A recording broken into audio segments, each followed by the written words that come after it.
Yep.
Hello, welcome to our live stream. We're so glad you joined us. The turnout is phenomenal. I think we're at around 300 people viewing right now so far, and the comments are going wild. We've been watching them, waiting, monitoring them, reading them, and we started 5 minutes into it to give everybody a chance to go ahead and join the live stream. And so now that everybody's joined, also just as a reminder, you can always watch this later. We're going to go through some demos. I'm going to show you some things. You can pause it. You can take the steps that I take. Then you can resume and watch the video. So hopefully this video will be a help to all the people who are migrating over from MasterCook to cooking. Before we get started, I wanted to introduce our guests. We have Ed Lanchantin on, and we also have Pam Erickson. Whoops, Pam is muted. Oh yeah, sorry, I muted myself, so I wouldn't interrupt. Okay. So we're using a new tool also to do this live stream that we've never used before. So there's gonna be a little bit of a learning curve. If there's a hiccup, then it's just be patient with us. But I've also got my son here, Danny. He works for me, and he's one of the software engineers at Cookin'. My daughter also works for me. Her name is Brenna. She's our tech support agent, and she has her degree in computer science actually from BYU. She worked as a programmer for 6 or 7 years. She's amazing. She also is a professional chef, and she worked as a chef for a while, and then she got married last year and got pregnant, and then the smells from being a chef in the kitchen, it's not good when your chef gets nauseous and rushes to go vomit in the bathroom for morning sickness. And so anyways, she's doing tech support for us. She is way overqualified. So we've got a great team. We've got a number of other people. We call our programmers and the team at DVO here the Cookin' Elves, by the way, and that evolved over years when Cookin' was doing seemingly magic things, capturing internet recipes and, taking a recipe off an 8-page blog, removing pop-up ads and everything, and making life easier for you. And so over the time, the Cookin' team has become known as the Cookin' Elves. And so anyways, we're all here tuned in for this live event as well to support you and to help you. Before we begin, though, I wanted to turn some time over to Ed. Ed, why don't you talk to us, tell us about your journey, and thanks for joining us, by the way, and I appreciate the handoff. Sure. Well, thank you, Dan. First of all, I want to say thank you to Dan for making this happen. I became sick a couple years ago and kind of stepped back, and Pam really stepped up and became the president of MasterCook and kind of kept everything together, and was very appreciative of her for doing that. And when she retired this past summer, we lost a lot, and we also had there's some other employee turnover, and combined with my health and Pam leaving, I just thought it was time to kind of move on and retire. It was a difficult decision to make. I've owned MasterCook since 2012 and brought MasterCook.com and the apps forward to everybody. So I was happy I was able to do that. But I also, need to focus on my health. And Dan's values system kind of aligned with mine. And he's a real good family man. He's the founder and owner of Cookin'. And I've been jealous of him for, since 2012. He has a really good product and a very formidable competitor. And so after Pam left and the turnover and my health issues, I called him up and said, Dan, I'm not sure I can do this anymore, and I want to exit the business. And I didn't want to exit the business like some previous people had done and just shut the business down and not giving anybody an alternative. And that had happened a few years ago, like I said, with one of our competitors. And so Dan was so gracious to say, hey, look at, any MasterCook user has a home with us, and we will honor the expiry date that current customers have with Cook. We'll honor that with the same product that Cookin' has. And so I was appreciative that the MasterCook users are going to have a home, and they've got a great home with Cookin'. So thank you very much, Dan. And really a big thank you to Pam, because she came back on board to help with this transition. And Pam is really the glue that's held MasterCook together, not since I bought it, but since the beginning. You know, she's been with MasterCook for over 30 years and is just an outstanding individual. And so I'm very, very pleased and happy to have worked with her and call her my friend. So thank you, Pam, and thank you to all the MasterCook users. Ed, I don't know if you can see, but there's comments coming in from people right now, just praising you, and they're appreciative. They're grateful for all that you've done. And it's been so fun, actually, to work with you over the last few weeks and to really get to know you better. As Ed said, we've kind of been competitors, so we've been kind of watching each other and Yes. watching what the other does and so forth. And I never thought we would be as good of friends as we've become, and that our conversations would be as interesting as we were preparing for this event. I was Yes. like, what am I supposed to, what should I say? How are we going to do this? And I was like, just do it just like our conversations. Ed and Pam and I have had these conference calls, and they're always so fun and comfortable and respectful. And I just admire what you've done, Ed. I know how it is. Nobody knows until you've tried to run a business and you've, gone through the hard times and the fun times and the uncertainty and so forth. And, you're a kindred spirit. And anyways, I'm glad I'm glad to get to know you. And I appreciate that you said something and you touched on it lightly, but I want to elaborate on that, which is, from the beginning, Ed's concern, surprisingly, was how can we best take care of the MasterCook users, and create a path forward for them. As he mentioned, there was another competitor of ours, Living Cookbook, years ago, who just disappeared overnight, just gone, left everybody in a lurch. And he didn't want to do that. He wanted to make sure they were taken care of. So, Ed, you're a great guy, and it's been great working with you. And I really hope we can keep in touch. And I hope and we all hope and pray for your health and the condition that you've got there, that things will improve. So anyways, thank you for sharing that. Okay. And like Ed said, Pam retired, but then we kind of pried her out of retirement kicking and screaming. Yes.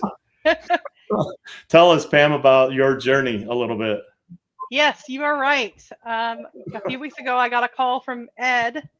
He and I have been good friends since he acquired MasterCook, and I have enjoyed working with him over the years. He's just a great guy to work with.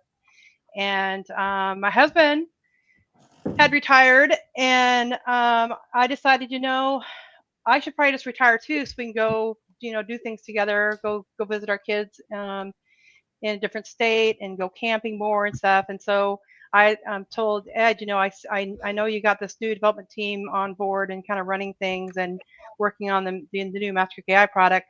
And so I think, they're best able to help the customers going forward because it's their product and I haven't seen it or used it really. So, I think I'm going to go ahead and just retire. And I think these guys, can handle it and take it over. Yeah. And so I left them, some instructions and wrote some documents for them and helped them out and stuff. And then I left. Yeah, I retired and I was enjoying it. And about a few weeks ago, I got a call from Ed, and he's like, "Hey, would you come back and help?" And he's like, "I've reached out to Dan, and I'd like to, you work with them to get the MasterCook customers transferred over and taken care of, and going forward with them." And I'm like, at first I said no. I just told him no, and because I was, I said, I've been retired and I'm enjoying it. And I'm not really sure if I'm really want to do that right now. And so then, I kind of thought about it overnight. It's like, actually this could be kind of fun because I feel really good about the customers, transferring to Cookin. And I looked at Cookin because I hadn't looked at it in a while. I looked at it. It's like, well, what do they have to offer? And then I saw it's like, oh gosh, these customers are going to be so much better off over here because they're going to have all these new apps.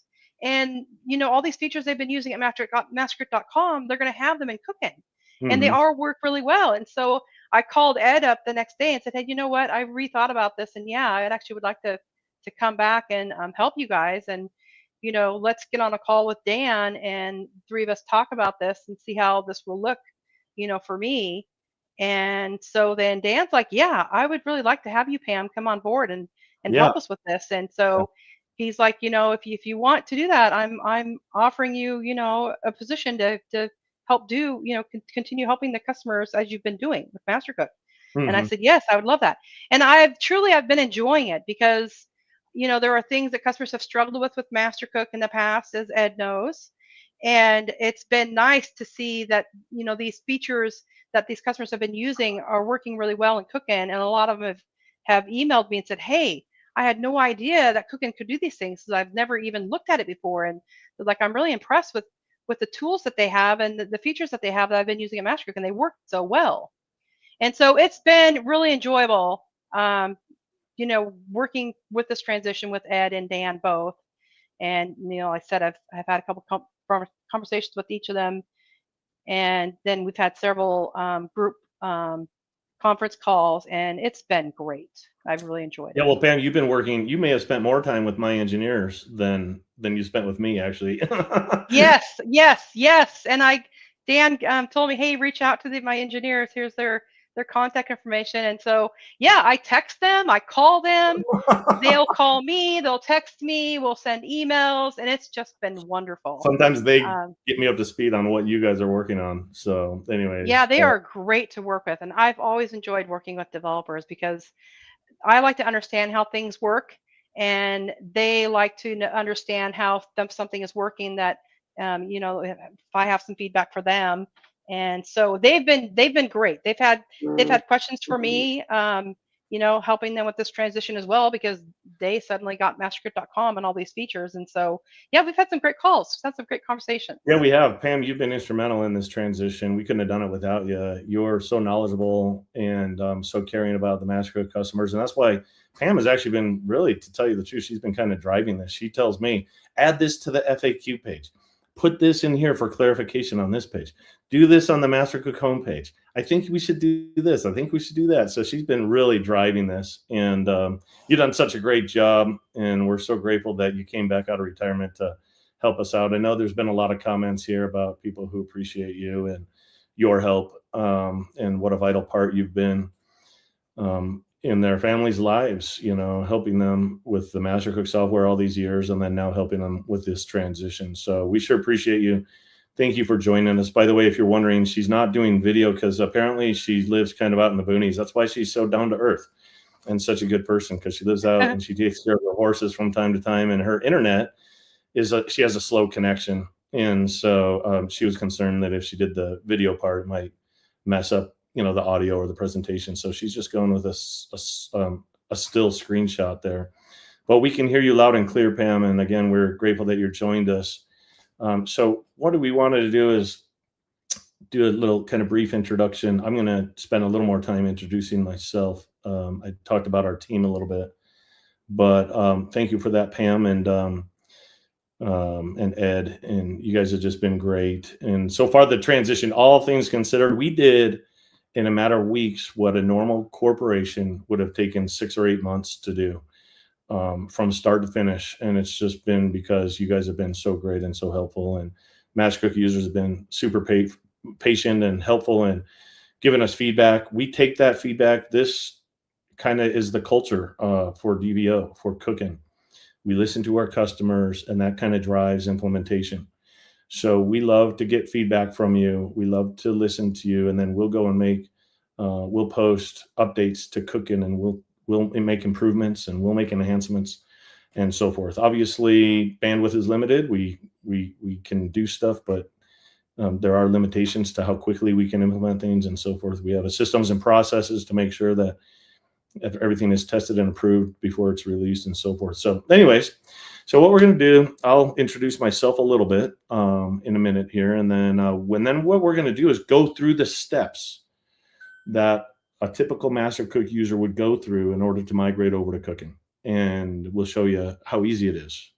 We'll also, as we're doing it, answer some questions that you have if you post comments. That's the whole beautiful thing about the live event, is we get your comments and we can read them and we can respond to them live. There's a lot of comments, and so I don't know if we'll get to all of them, but we do intend to read some of them and to answer your questions. And as we go through each of the steps, there are some places where we'll be waiting for an app to download and install, and then that gives us an opportunity to answer some of your questions regarding that particular thing that we're doing. So we'll try to do that, and then even close with any kind of questions or answers. We won't be able to answer all of them. We would be here for 4 or 5 or 6 hours, I think, if we tried to do that. But we'll do our best to respond to as many as we can.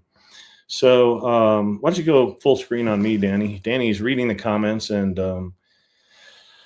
he's here kind of guiding this. And here's what I'm going to do. I'm going to show you the command center first. So this is my son, Danny Wave. He's sitting in my office, and he's kind of driving the presentation here. But this is the DVO command center. I've got a custom desk that I built, and I've got 3 computer monitors. This one here is 65 inches. That's the little one. This one's 82 inches. And then this one over here is 65. So we've got the DVO command center is for real. It's the real deal. And anyways, and a lot of us work from home. And so it's a nice work environment. We've got a great culture here. That's why I'm sitting in the windowsill. That's right. I have an office here. That's right. So anyways, but we're glad that you could join us. Now, here's what we're going to do. Go ahead and switch to my computer screen there, Danny, if you would. There we go. Okay, so let's see here. So I'm going to show you something. If you just go to dvo.com, that's our website, by the way. You can go hover over here where it says support, and then you can scroll down to about DVO. And if you do that, you'll see, and you can read and learn a little bit about DVO Enterprises. Why don't you go and show me? I am in the screen, aren't I? Oh, okay, perfect, Danny. So anyways, but as you see here, I started a long time ago, 33 years ago, when I was a student at BYU. I was studying computer science. I never aspired to necessarily be the recipe guy, but I was visiting with my sister and her husband. He's a software engineer, and he and I were brainstorming for like 2 hours. What could I create and build? I was working at IBM part-time as a programmer while I was studying computer science. And anyways, he was like, and after 2 hours, my sister came in and said, what we really need is this. And she described this idea where I could create an application that people could organize their recipes. They could combine them to make menus, and then the software could adjust serving sizes and make grocery shopping lists and so forth. And I was really intrigued by that. And I thought, wow, I think I could do that. So while I was studying and working part-time, I actually created the first version of Cooking. The first version came out before Windows even came out. The first version was DOS-based. And then about a year later, Microsoft released the first version of Windows, and I released a Cooking upgrade. And then it really started to take off. Our big success was in 1997 when we got into Sam's Club, and we got into all 440 clubs, and in 4 months they sold 40,000 copies. So it really took off and just exploded. And then at that point, we just continued. For 33 years, I've only done one thing, which is cooking. So we're totally committed, and we love our customers, and we've had to adapt. We first had to figure out how to, when the internet came along, we had to figure out how to establish a web presence. And then when mobile apps came along, we had to figure out how to create a cloud service so you could connect your recipes seamlessly through the Cooking Cloud and so forth. We had to create mobile apps and so forth. And so anyways, this is what we believe. This is our core values, and this is our goal for 2025. And we're well on our ways to achieving our goals. So this is a fun video. You should watch it at some point. So anyways, that's a little bit about us. I know it seemed like in some of the comments I was seeing, some people were getting the impression that maybe we were this big corporate company, and you were going to lose that hometown feel that you had with MasterCook, and that's definitely not the case.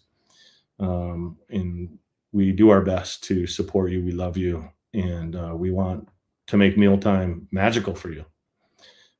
Thanksgiving is coming up next week, and this is a key point in time when people turn to Cooking and MasterCook to look up their recipes and to prepare their delicious Thanksgiving and holiday meals, to do entertaining and so forth. And we want to be there with you. If you have any questions or need any help, we want to be there for you. So hopefully you'll be patient. There's been hundreds of support emails as people are migrating over a lot of people have questions, and we're doing the best we can, and we're doing a pretty good job, actually, in my opinion. Everyone's been working a gazillion hours. So anyways, so that's a little bit about cooking. And do we have any questions? Paul says, great, thanks. Looking forward to the conversion. Awesome. Hopefully, we've given instructions. Hopefully by watching this, some people I know are visual learners. So hopefully you can watch me take these steps and then be like, oh, okay. That looks like I can do this, and hopefully you'll go ahead and take that leap. As Pam mentioned several times, she's posted the MasterCook servers are going to be going down at the end of this month. You wanted me to make a point of that, huh, Pam? Oh, I think you're muted right now. But yeah, these servers are going to go down. So you're going to want to make this transition. I wouldn't wait to the last week. I'd get on top of this because you don't want to get into a situation where, those servers have gone down and maybe you need to pull some recipes off it or something. So anyways, okay. So if you go to mastercook.com also, then you'll see there's a message right on the homepage, an important announcement. And there's this link you can click to transfer your recipes over to Cooking. And so there's a lot of ways to get to this web page if you can't remember. But yeah, once you get here, there's these steps. And I'm just going to follow them with you right now while you're watching. And how to make the switch. It's fast and simple. Your recipes come with you. So the step one is to download Cooking. Tell me if there's any comments we need to pause about, Danny, also. But, well, I'm going to go ahead and click this. So, by the way, I'm answering small ones that I can in the comments, but I figure we'll answer what we can through the stream, and we'll do a short Q&A at the end. Oh, that's a good idea. Okay. So Cooking, here's one of the exciting things, works on multiple platforms. I know MasterCook is Windows-based, but Cooking also works on your Mac computer. It also works on your iPhone or your iPad, your Android device, your Kindle Fire. We have an Amazon Alexa skill where you can actually cook hands-free in the kitchen just by speaking to it. You can pull up your own recipes from your Cooking cloud account on your device, and you can say, read the directions, and it'll read the recipe ingredients, and it'll do them one at a time. And then you go get the flour, and then you say next. And then it'll read to you what you need to get next. Okay, take 2 cups of milk, and you get 2 cups of milk, and you say next. So it goes ingredient by ingredient, and it'll read the directions to you step by step as well. So there's even an Apple Watch app, so you could actually get your recipes on your watch, which is kind of handy, just to get the ingredients as you're racing around the kitchen. You can just look at your watch to see what the next ingredient is. So we've got support on every platform that there is. If we missed one, let us know. So anyways, so what you're going to want to do is go here where it says download Cooking, and you're going to click one of these links. I'm going to click Windows here. And when you click that, up in this top right corner here, you can see the app download. And I've got a pretty fast connection here. It takes about 12 seconds maybe. I know some people have slower connections. This can take a couple minutes, but it shouldn't take too long. It's about a 550 megabyte file. So once that downloads, then just click it to launch the installer. And once you do that, sometimes people have, oops, it came up on this screen here. Let me move this over. Stand by. Okay, so this is what you'll see. And sometimes, by the way, I'll mention if you have Norton antivirus or some of the others, we have had a few people who have had a problem where it was getting quarantined. There's sometimes, if you don't update your virus scanner, you'll get false positives. Oh, Chuck loves having Cooking native on his Mac. Awesome. So, by the way, we did have some people. The new Macs can actually run Windows applications, and not Windows. They can run iPad applications, and some people were installing the iPad application on their Mac Mac laptop computer. So you want to be sure to click the link to download the Mac version if that's the one you want. So anyways, once you launch the installer, you'll see a setup wizard like this. Just click next. It's very simple. I'm going to uncheck this checkbox to watch the getting started video tutorials because I don't want to show that right now, but you should do that. You're going to love those tutorials. And then you just click install. Okay. And so what's going to happen is Cooking version 13 is going to be installed on your computer. The latest version is Cooking version 15. And I mentioned a couple days ago in our weekly newsletter that Cooking version 16 is coming out next month on the 16th of December. And so we come out with a major upgrade to the desktop. We come out with updates frequently and major upgrades about every couple of years. And there's one coming up next month. You can get the free version, the version 13. You can download and install that for free, and that's what we're installing now. So once it's done installing, I'm just going to click next here. And Pam, by the way, feel free to jump in. You can unmute your mic, and you can jump in if you think of something, if you've run into an issue where people had questions or concerns or comments. But we've got a question about the subscriptions if they're jumping over from MasterCook. It's up on your screen. Okay, so they're a year into a 2-year. Yeah, I'll get to the subscription part in just a minute. Okay, yeah, that'll be answered soon. Okay, sounds good. Yeah. So first, we're going to install the desktop app, so once you finish the installer, Cooking automatically launches. This is Cooking X3. That's for version 13, and we've got just a couple here, man and a wife on the splash screen. This is going to transform your cooking experience. And so that's step one on the instructions that I showed you over here. Oh, whoops. This is on the wrong screen here. I'm sorry. You didn't see that splash screen, did you? Let me move this over. Stand by. It's still launching. I can't move it till it finishes launching. I've got two screens, and the installer is launching on the one, not the other. So how can I switch this over without dragging it? I wonder.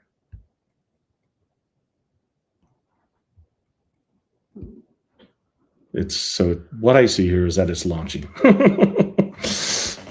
Like I said, I can't actually move this over just yet. It's almost there. Like 3 more seconds. 3, 2, 1.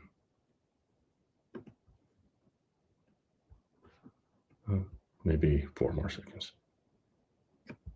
Okay, now I can finally drag this over here. Yeah, that's a little freaky, huh? Seizure warning. The screen's flashing a little bit with the video software. Yeah, let me try that again. Hold on. Good boy. This is supposed to be the easy part right here, right?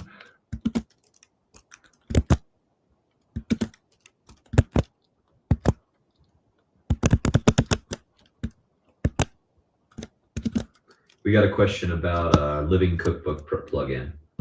John Templin said, "This is a much better option, having tried both."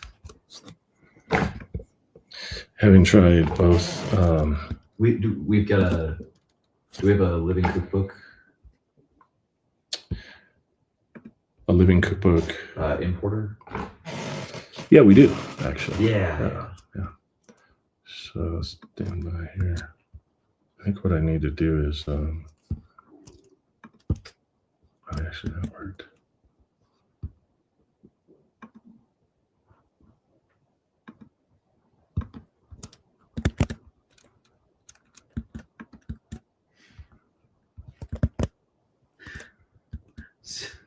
Susan Bowser says, "LOL, computers, you got it." Here we go.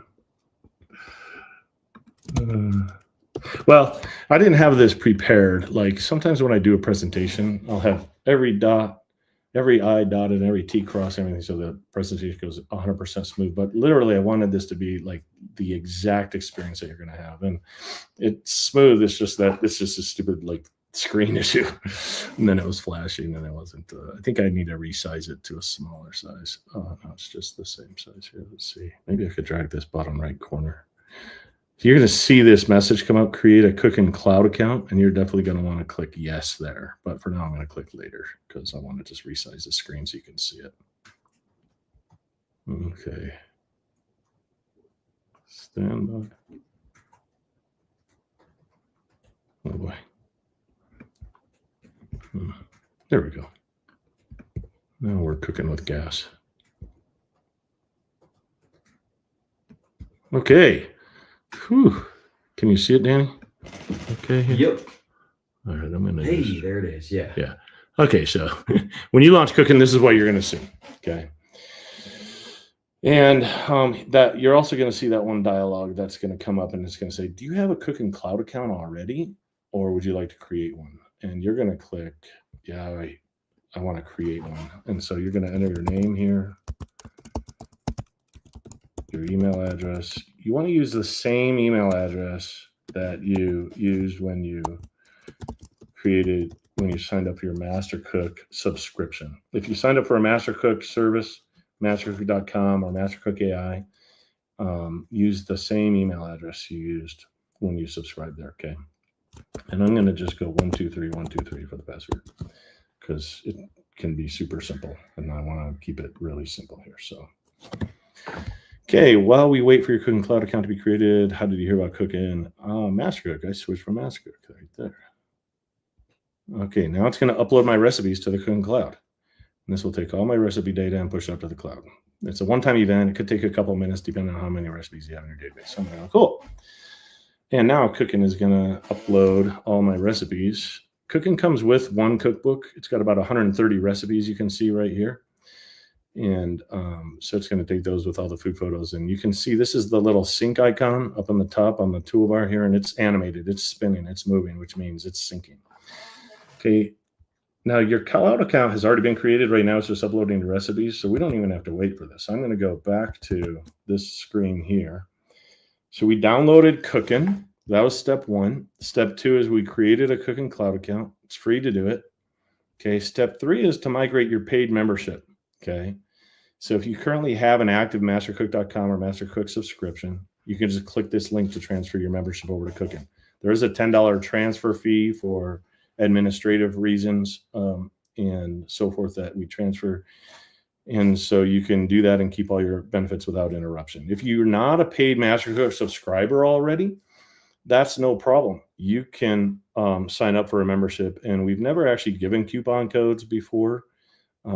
We've never discounted the Cooking subscriptions, but you can use the MC20 coupon code to get a discount for a limited time.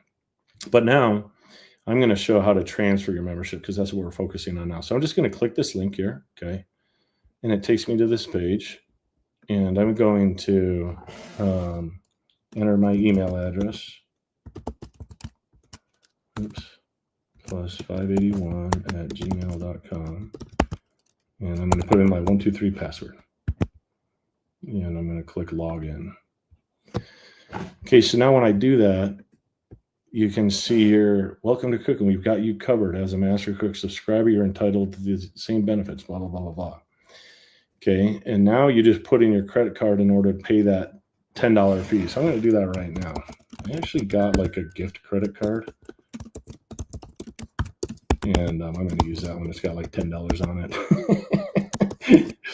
So it's going to be perfect for this situation here. And let's see, let me grab that credit card number.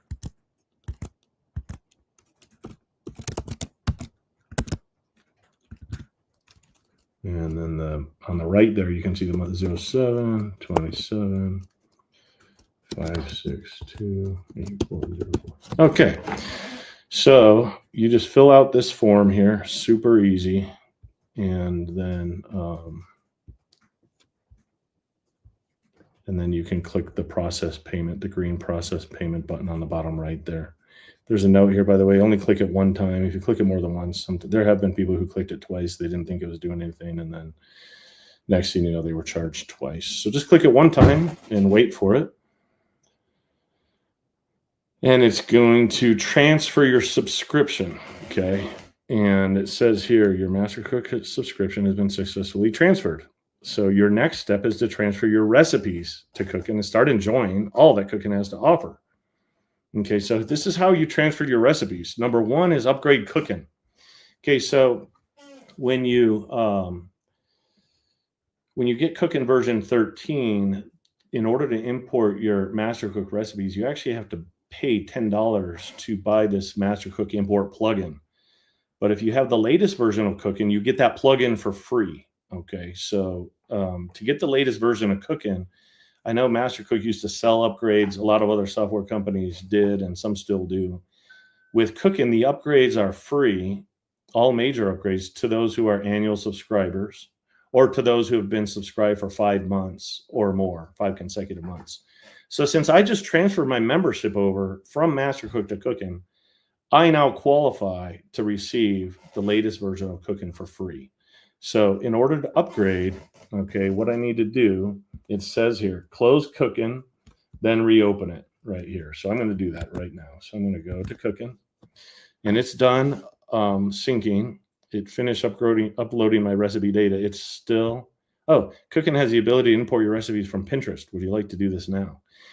So if you've pinned a lot of recipes on Pinterest, Cooking will import them all. And the cool thing about Cooking's Pinterest import feature, by the way, is you don't have to stop using Pinterest. If you pin something new tomorrow or the next day, Cooking will get those too. So once you link the 2 accounts, Cooking will consistently keep your recipes synchronized between Cooking and your Pinterest account. For now, I'm going to say not now. Okay. And you can see that little sync icon that was animated. It stopped spinning. So it's done uploading the photos and the recipes and everything. So now I'm going to exit Cooking because that was the next step. Okay. And then I'm going to launch it again. Okay. So let's see here. I wish you could see the splash screen. It's so dang cool. I can't drag it and drop it over though, but anyways, Cooking is launching right now. I'm looking at the splash screen here. I can see it. It looks awesome. You can? I mean, I can't see it on the screen. Just to the people who are watching who can't see it, know that it looks cool. And when you download Cooking, you'll see it too. Okay, so here's what happens. Cooking launches.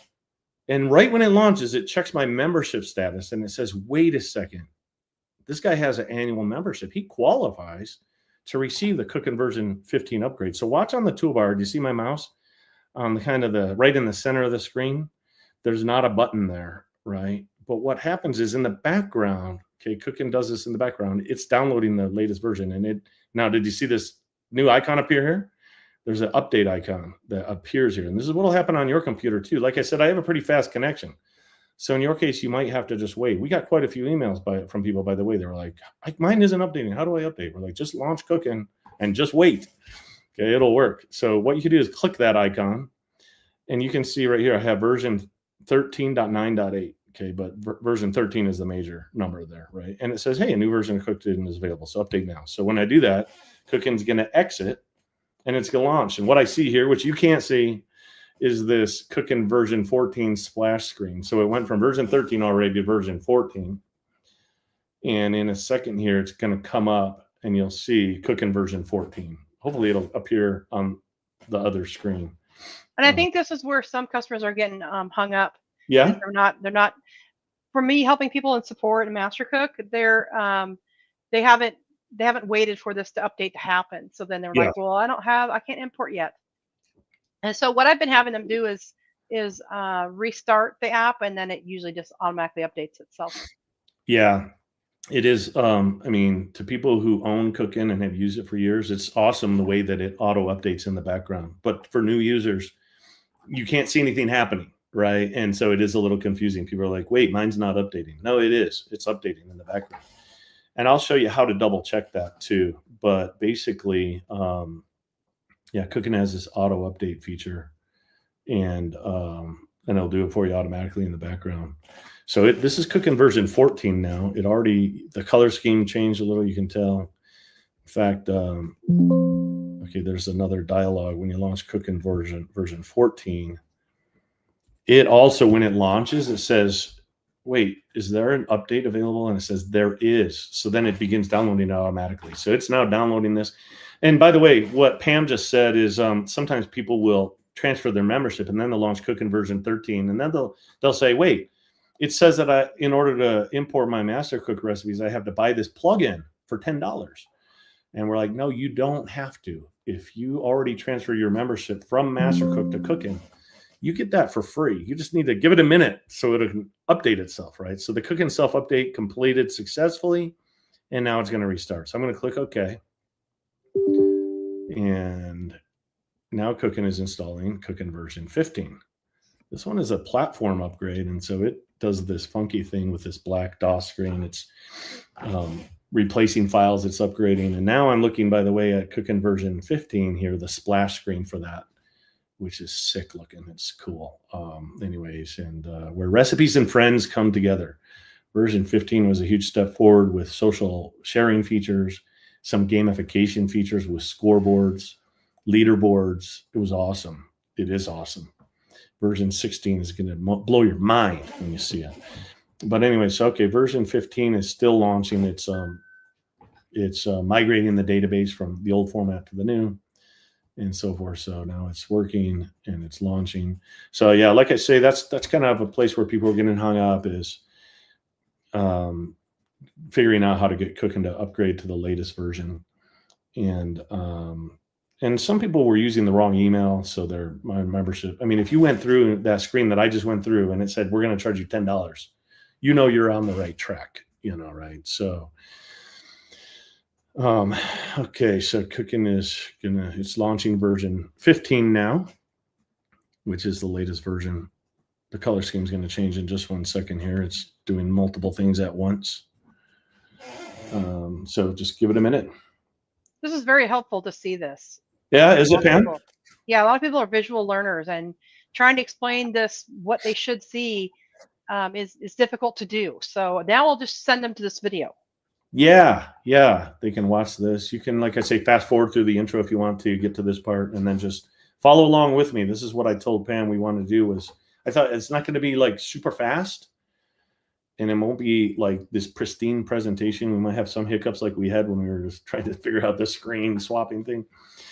But I thought this would be helpful for people to see the process. They could literally watch along and pause and do the step, and then unpause and watch a little more and then pause. And so hopefully this is helpful. Exactly. Do we have any questions? Yeah. Judy says, where's all this written so an old lady like me can follow instructions one by one? Yeah, great. So just like I said, go to mastercook.com if you want, right from the very beginning of the video. I said, there's a couple ways to get to these instructions, but if you go, since you're familiar with MasterCook, just go to mastercook.com. I'll show you one more time here. That's a great question, by the way. I'm glad you asked that, because sometimes people see screens flashing, stuff's happening. They're like, wait, I'm confused already, right? Dan, in the description for this video, when the call's over, maybe we can put a link in there. I did already. It is. Oh, nice. Okay, yeah. Great. They can use that link. Yeah, good thinking. But yeah, so if you open a new browser tab and you go to mastercook.com, what was her name? Betty? Is that what you said? I think it was Jody. Jody. So when you go, Judy, when you go to mastercook.com, you're going to see an important, Judy, just go to mastercook.com. You're going to see there's an important announcement. It's going to say, click here to see how to transfer your membership and your recipes to Cooking. So you're going to click there. Okay.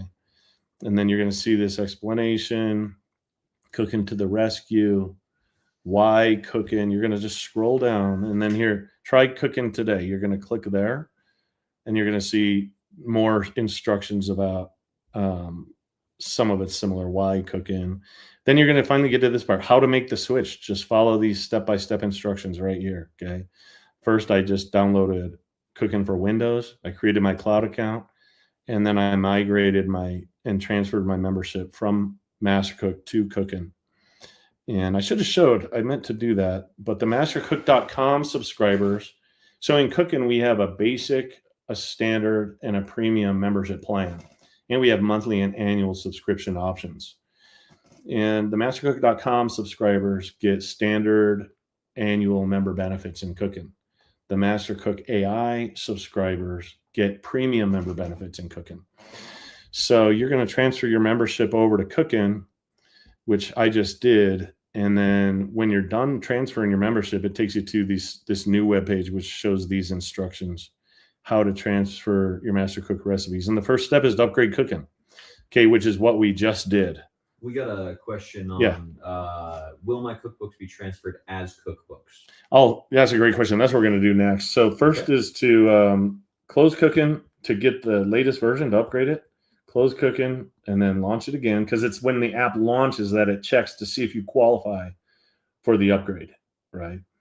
And if you do, then it downloads it automatically. So it just says here, B is wait a few moments for the app to automatically detect your membership.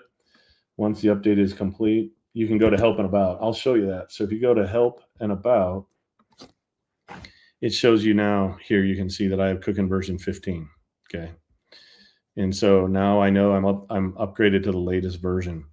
We have this see what's new right here too. In case you're curious, you can click to see, because we post frequent updates and we make changes along the way. And you can see on the 11th, which was like 6 days ago, we made these MasterCook import enhancements right here. The day before that, is that right? Well, no, that was the 11th. So 10 days ago, we posted this update. We fixed some of the carriage returns and the line feeds, so they're retained here. And before that, the day before that, we did all these other messages. So we're constantly improving the app. You can see what changes we make by clicking see what's new. Here's the other thing I was going to show you. If you click preferences on the top right side of the toolbar, and if you click to my account, or in cooking version 13, it says cooking or cloud preferences, cooking cloud preferences. If you click there, you can see what your membership level is. So as you can see here, I have a standard annual membership.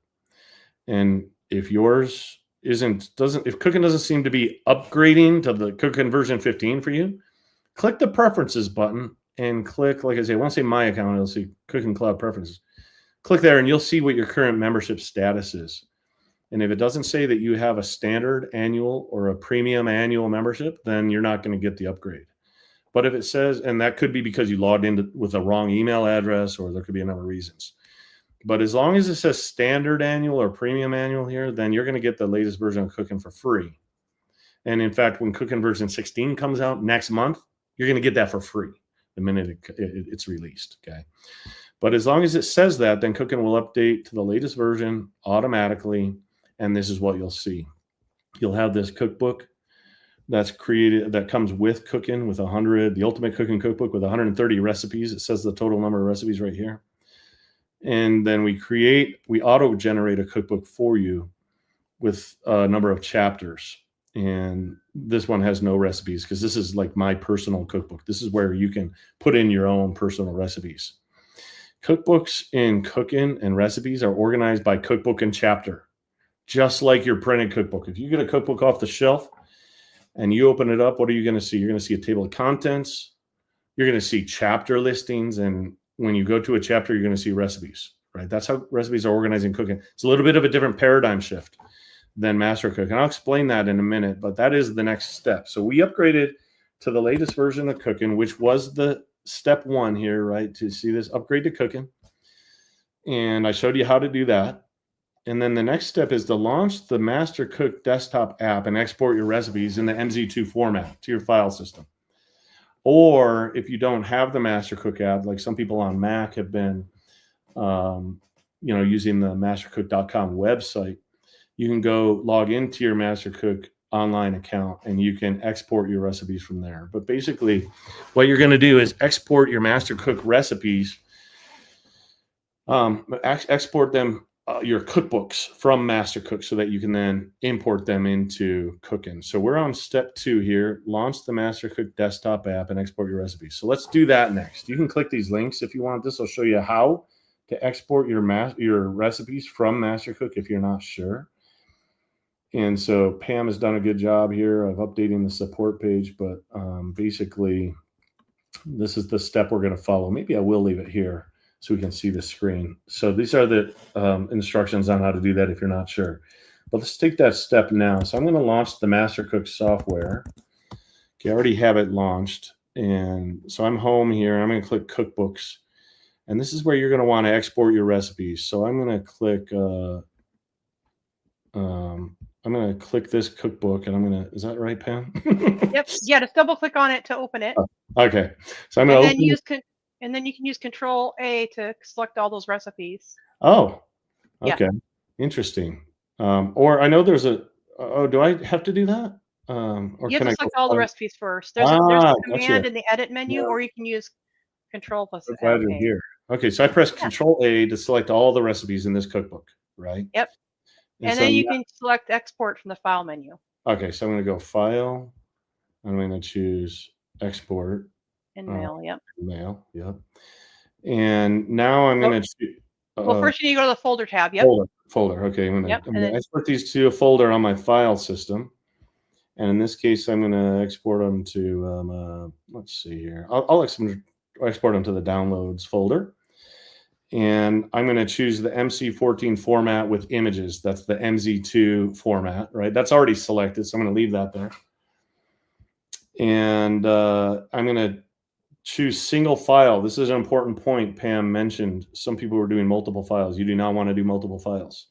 That'll create one file for every single recipe, and you don't want that. You want it all in a single file.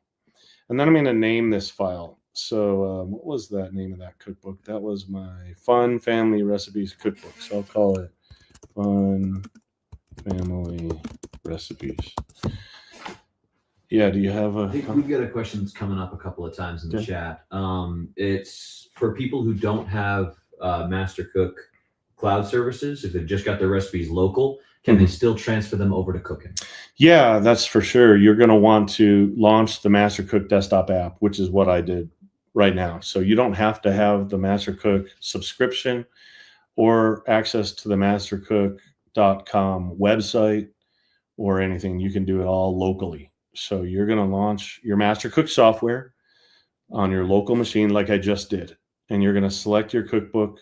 You're going to double click on the cookbook, and then you're going to press Control-A to select all the recipes in that cookbook. And then you're going to click File and then Export to folder or mail or whatever it said there. So, and then you're going to end up on the screen. So hopefully that helps. Good question.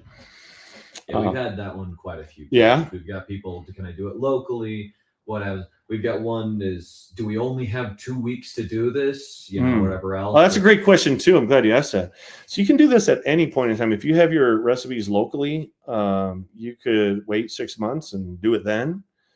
You could do it anytime you want. If your recipes are on the MasterCook.com website, those servers are going to be going down at the end of this month. So you want to get them off there for sure. But you don't have to migrate over to Cooking. You don't have to do it now. But I recommend it. It's, here's the problem. The MasterCook software is going to continue to work, but it is old. It was created when, Pam, wasn't it back in 1999 or something like that? Yeah, it was version 5 was the first one that was rewritten for the 32-bit operating system. And it was released in 1999, and that engine hasn't changed since then. Yeah, so the MasterCook desktop app is a 32-bit application. I actually didn't know there were those still in use. That's pretty old. Yeah, you're looking at 26-year-old software here, and at some point, here's the problem with software is Microsoft at any point in time could post an update to the operating system, to their Windows operating system that might conflict with something in the MasterCook software, and it might not load again after that. And that's the problem. We're not going to be supporting or maintaining the MasterCook software. If it fails to launch for some reason because Microsoft made a change, it's not going to get fixed. So that's the risk. That was a question we got earlier as well. Couldn't you just, they mentioned Google, what was it? Google bought Waze, I think, and they still maintained the old software as a separate thing. It's not feasible for us to do so. Yeah, even the development tools are outdated. John Templin, by the way, has been helping us. He is a former MasterCook software developer, and he's been super helpful. I think he's in this. I think he's in our event right now too. I think he asked a question earlier. Oh, yeah, he's participating in this. Thank you. Yeah, he's been incredibly helpful, and so he does have the source code. We can make builds, but yeah, we're not going to be dedicating. I mean, it's not necessarily a matter of capability. It's a matter of like the willingness or the dedicating resources to put towards enhancing the MasterCook software. It's not in our interest. It's because Cooking does everything MasterCook can do and better. And I know some people had questions about nutrition. I'm going to show you that in this presentation, but yeah, there's not really aware of anything that MasterCook, some things are different. Right.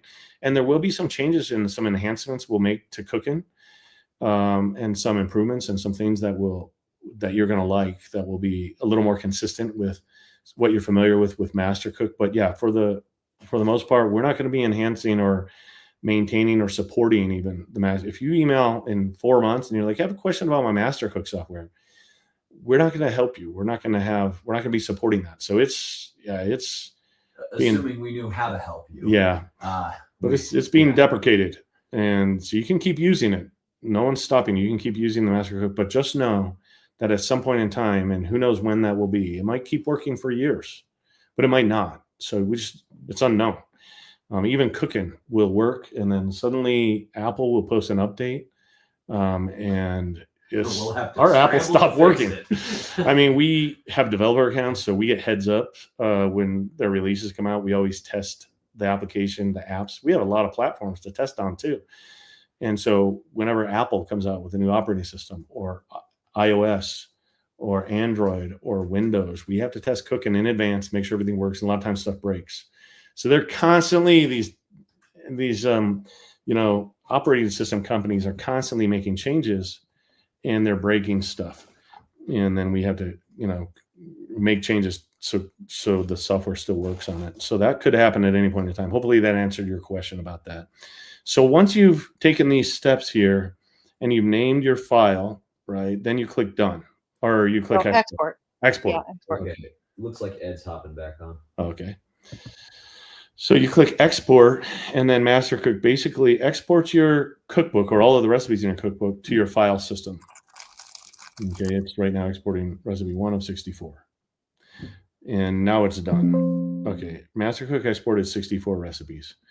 Okay, I'm going to say done here, but I'm going to do the other ones while I'm at it. So we have the 3 cookbooks. I've got 3 cookbooks in my library here. So again, and this doesn't hurt for everybody to see it. I'm going to double click it.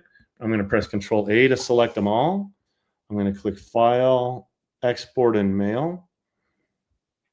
You got a great question on the screen when you get a sec. Okay. Let's see. I have my level of computer understanding, then I'm done and lost. Okay, it's already now on folder. You would normally click folder. It's already on my downloads folder. This is checked.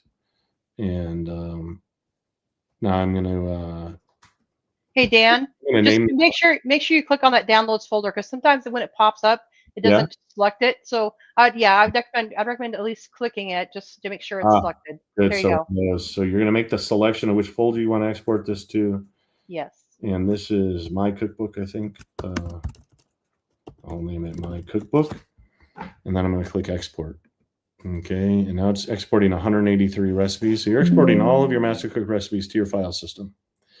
Then I'm going to click done, and I'm going to do one more. So I'm going to go cookbooks. I'm going to double click on US Potato Board cookbook. I'm going to press Control A to select them all. File. And if you get, like Pam said, you can actually use these shortcuts and just go Control M. If you have a lot of cookbooks, you might want to use these shortcuts. You can press Control M to export.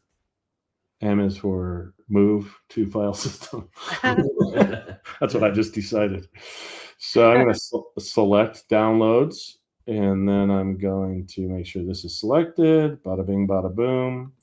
And while you're doing this, Dan, I just want to mention, it is kind of time consuming for these customers to open up each cookbook and export all the recipes. John Templin's working on a new app that will export from several cookbooks at once.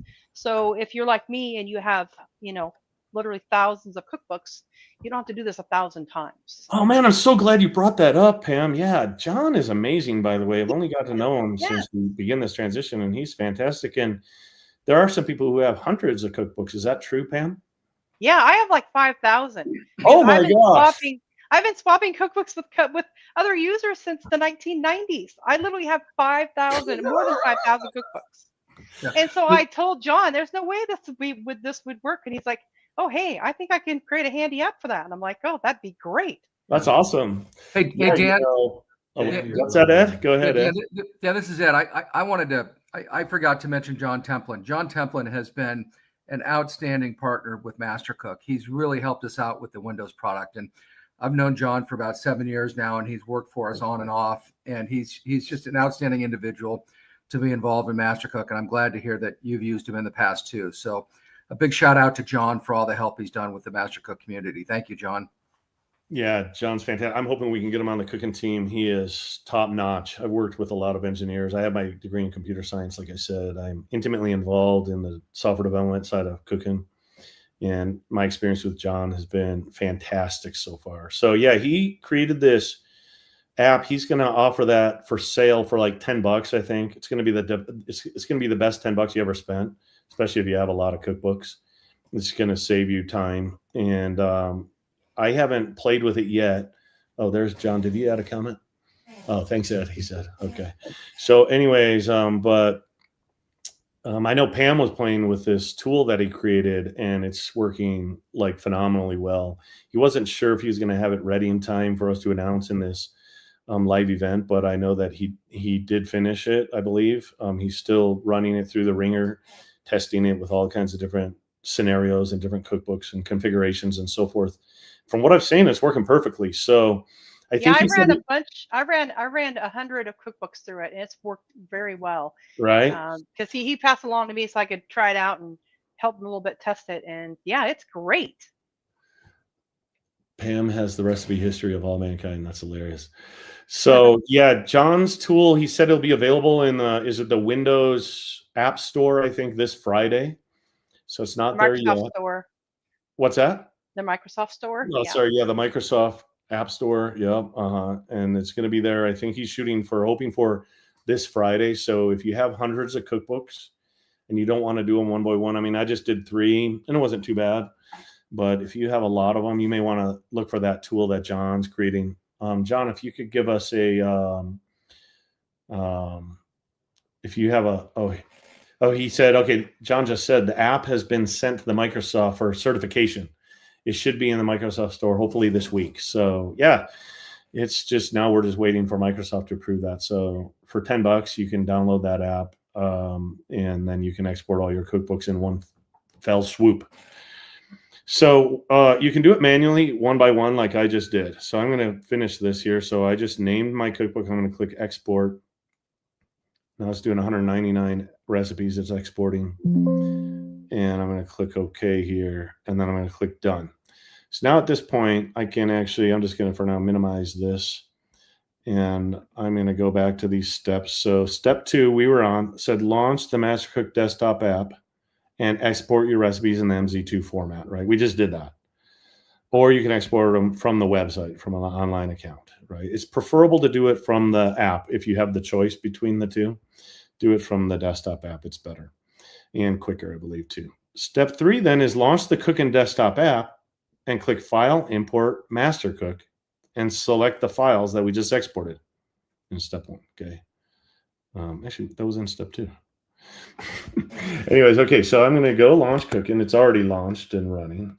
And I'm going to click File, Import, and I'm going to go down here. We can import from a lot of different formats, but I'm going to choose MasterCook, okay? And I'm going to go to my Downloads folder, and that's where I saved all these cookbooks. Now, here's one of the cool things in Cookin'.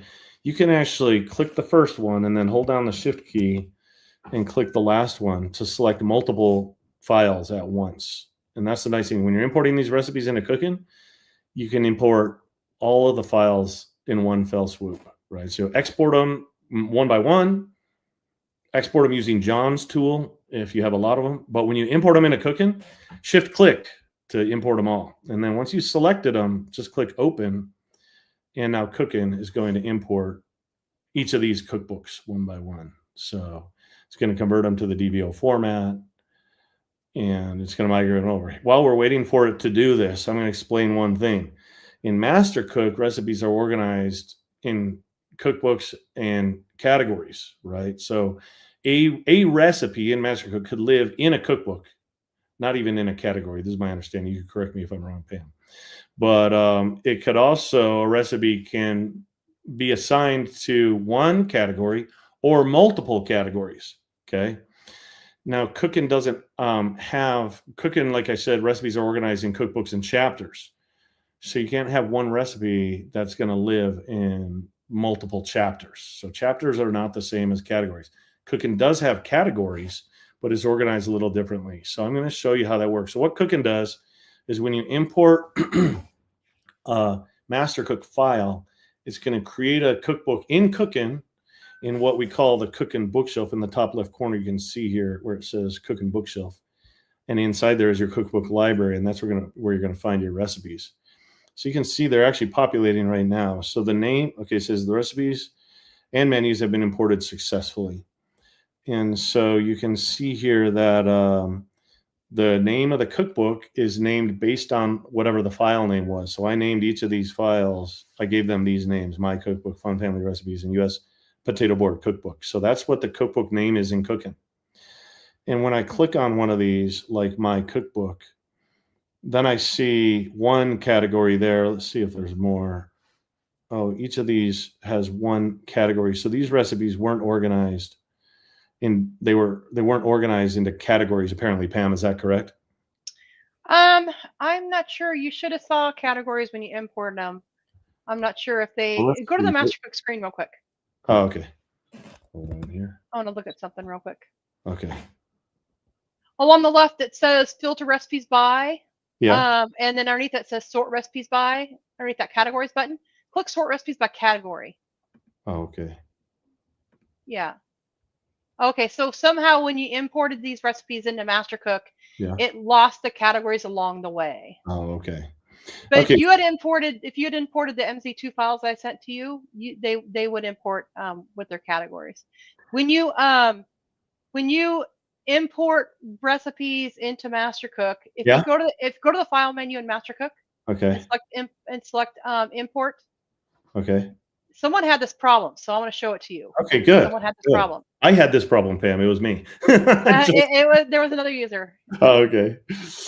Okay. Now at the bottom, there's a little checkbox. Do you see it? Include categories. Oh. If you do not have a check mark in that box, then when you import, you're not going to get your categories. Oh, I see. Gotcha. Oh, that's. I saw someone either mention that I saw it in like this feed, I think, along the right. They're like, how come I didn't import my categories? It's because you need to, when you import a file into MasterCook, make sure that there's a check mark in that box. Okay. I'm not sure why the default is off, but I suspect because, over the years people have shared recipes with each other, and not everybody likes to have categories from someone else. So I think the default was off. That's why. Gotcha. Yeah. Okay. Joyce says that was me. Oh, okay. So that's what happened. It's because of MasterCook did it when you imported the file. So Dan, I sent you some MZ2 files, and those files have the recipes categorized, but because of the setting was turned off, when you imported those files into MasterCook, it left the categories.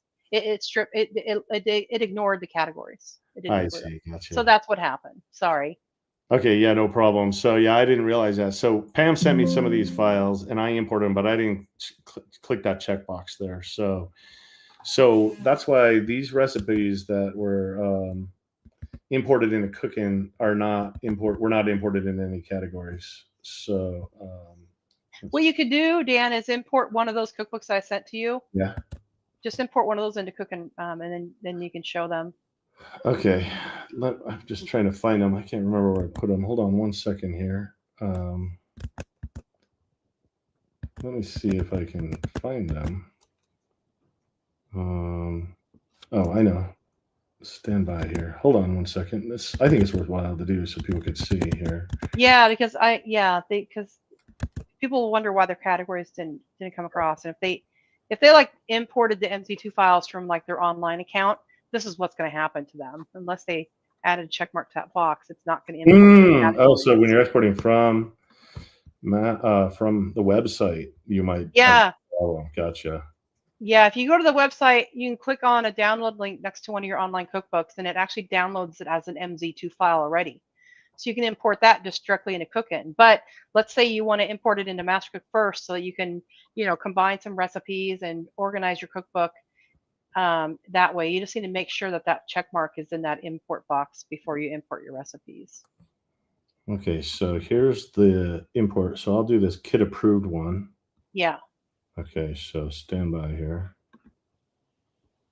I'm going to download this.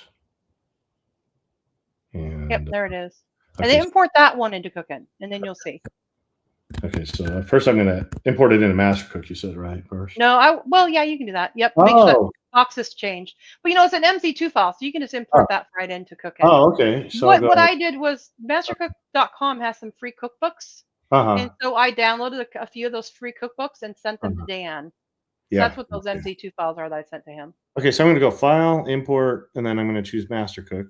And I'm going to go to my Downloads folder. And this is the one I just got from Pam that she exported correctly. And when I import this one, the recipes were categorized. So we should see categories here.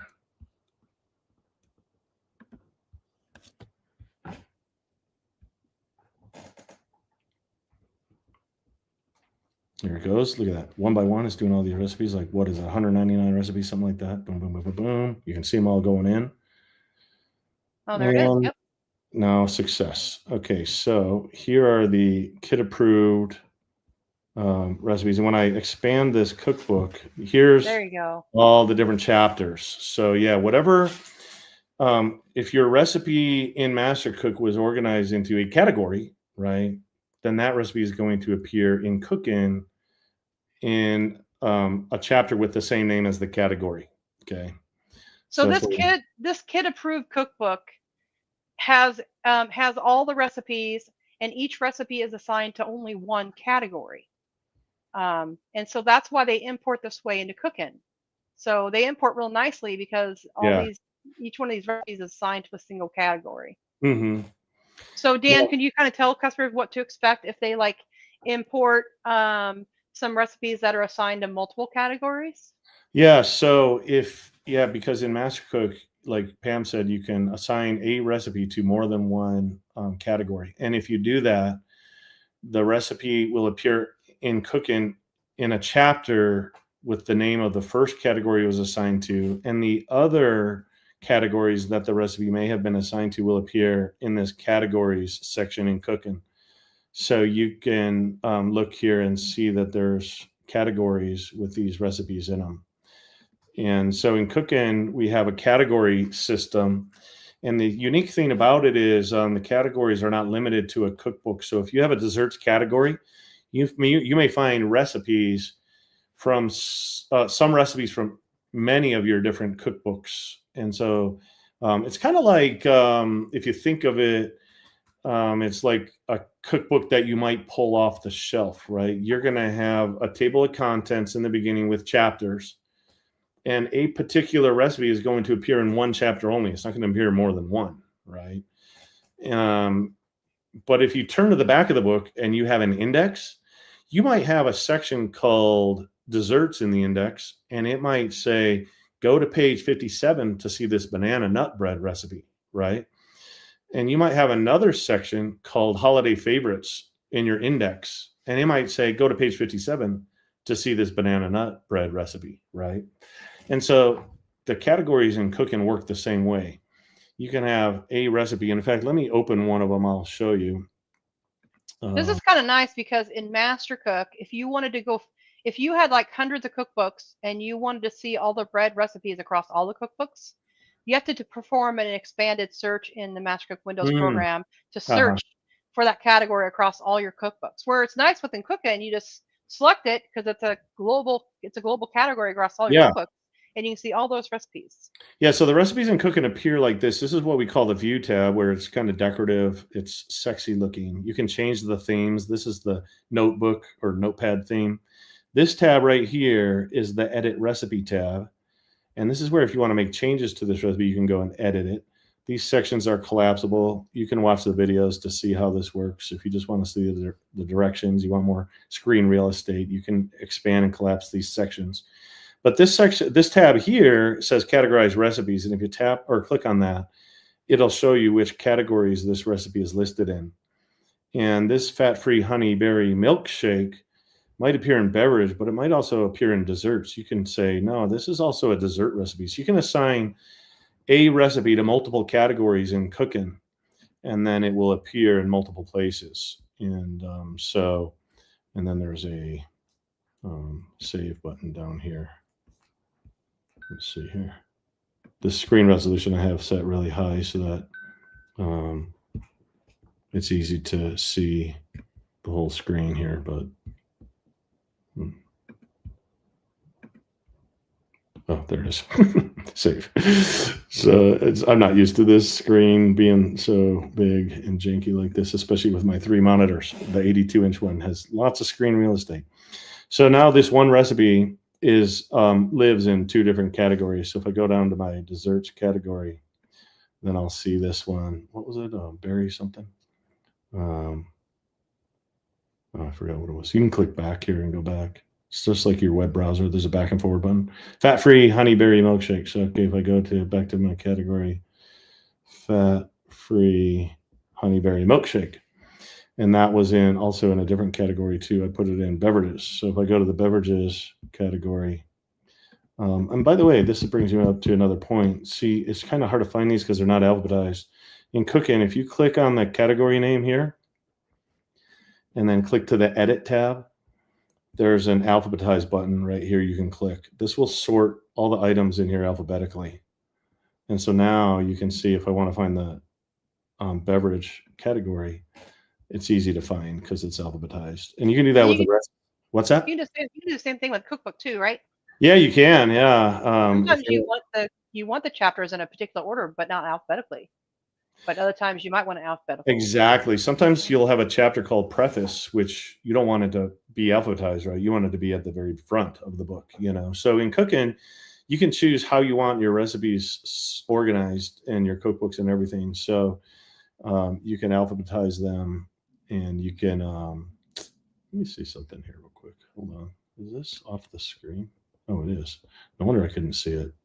It's a screen problem again. The bottom of the screen is like off the view here. Let me just try this again. Stand by so we can see the bottom here. There we go. I was going to say, what the heck? Where is that button? Okay, so yeah, at the bottom of this view here, you can see there's this alphabetize, sort alphabetically. So if I want to organize my cookbooks alphabetically, I can just click that.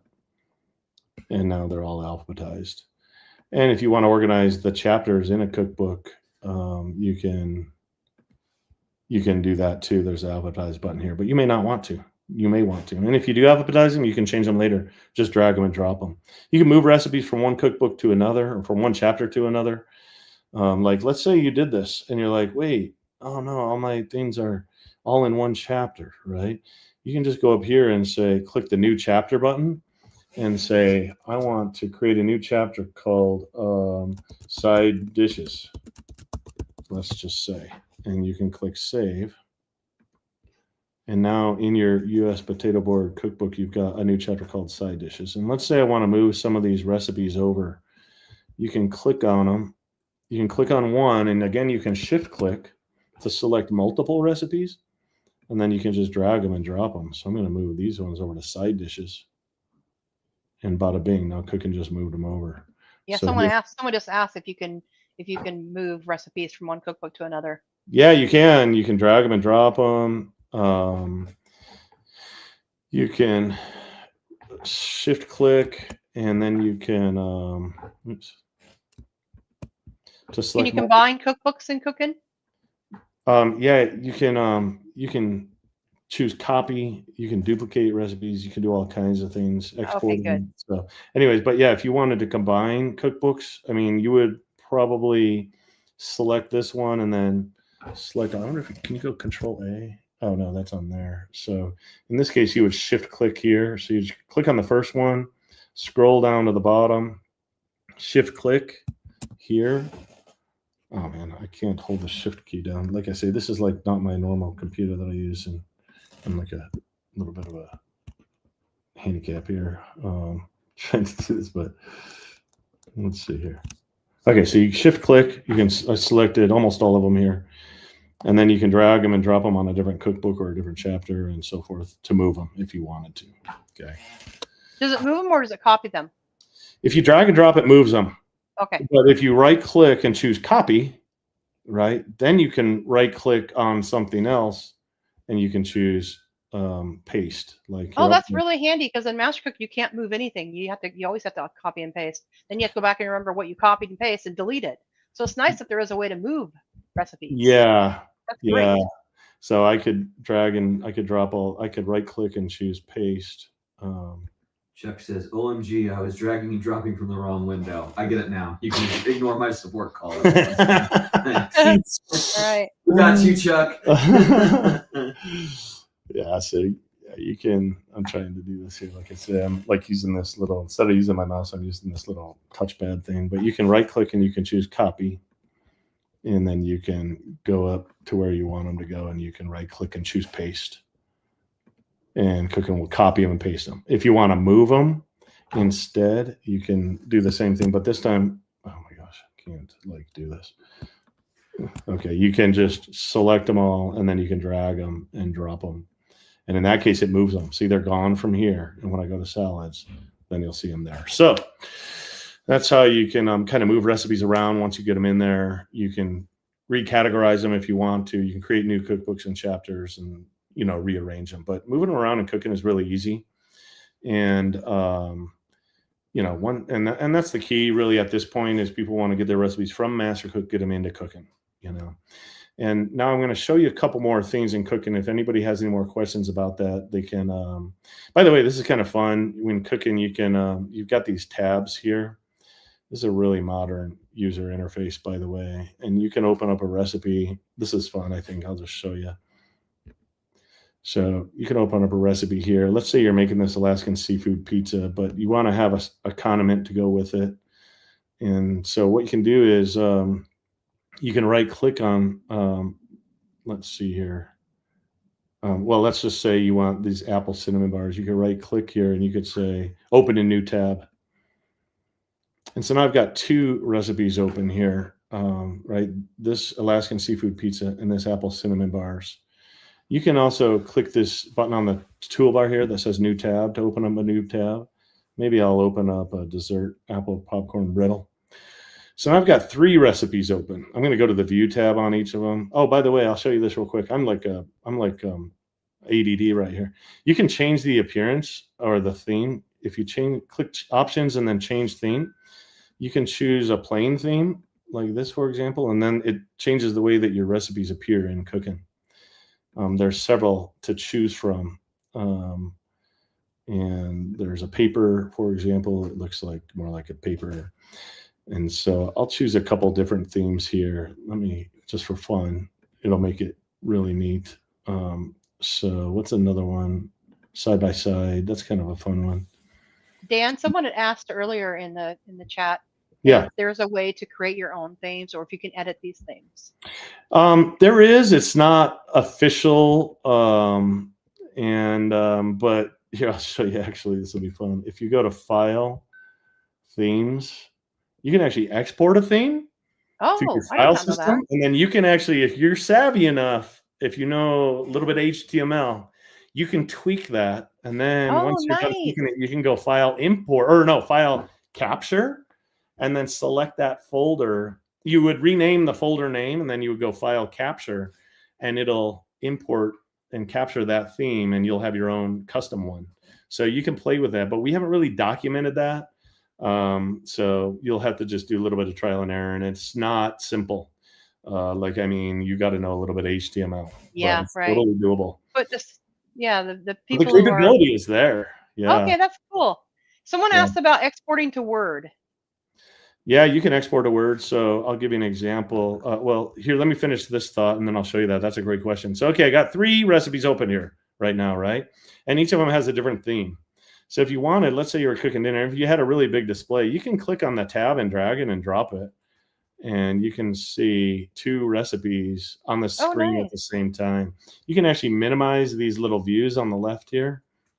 And now you got more screen real estate. And you can even take this apple bar if you wanted to see, and you could drag this over and you could drag it over and drop it. And now you got three recipes that are in view simultaneously, and you can scroll each one independently.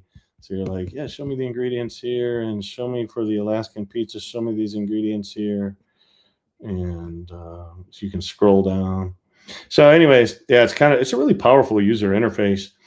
And then you can just drag them back if you want to restore it the way that it was. Just click on the tab and drag it and drop it. click on this tab, drag it and drop it. In fact, and then you can restore. If you hover over here, it says restore that view, restore this view, and there you go. Now I'll show you one thing real quick here. There is a, let's see here. There we go. So if I go to here, if you go to dvo.com and you hover over the cook and pull down menu here, there's a demo videos link. And if you click that, you can watch these demo videos. And a lot of the answers that you have can be answered here. You'll be able to, you're going to learn a lot from here. So if we don't cover something in this presentation, go here and watch these videos. The other thing you can do is go to the support page.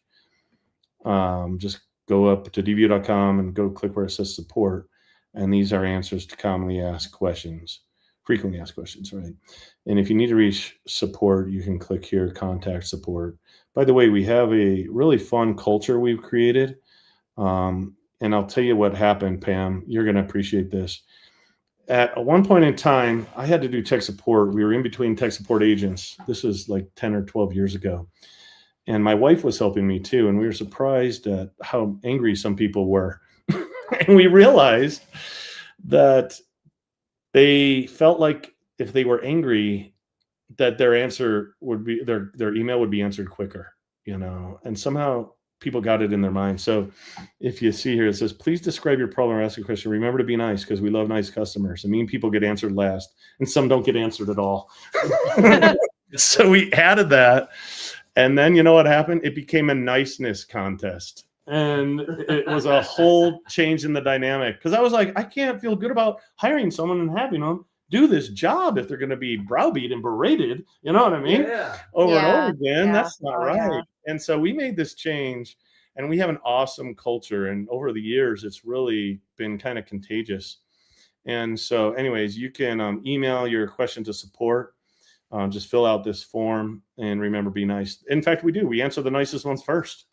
And so anyways, but yeah, there's a number of things, resources here. Like I say, the demo videos, there's this support link with frequently asked questions. And then we've obviously got people. And if we can't help you, we'll even do remote connect sessions. We'll connect to your computer. We do not offer telephone support. Don't email us and say, can you just call me?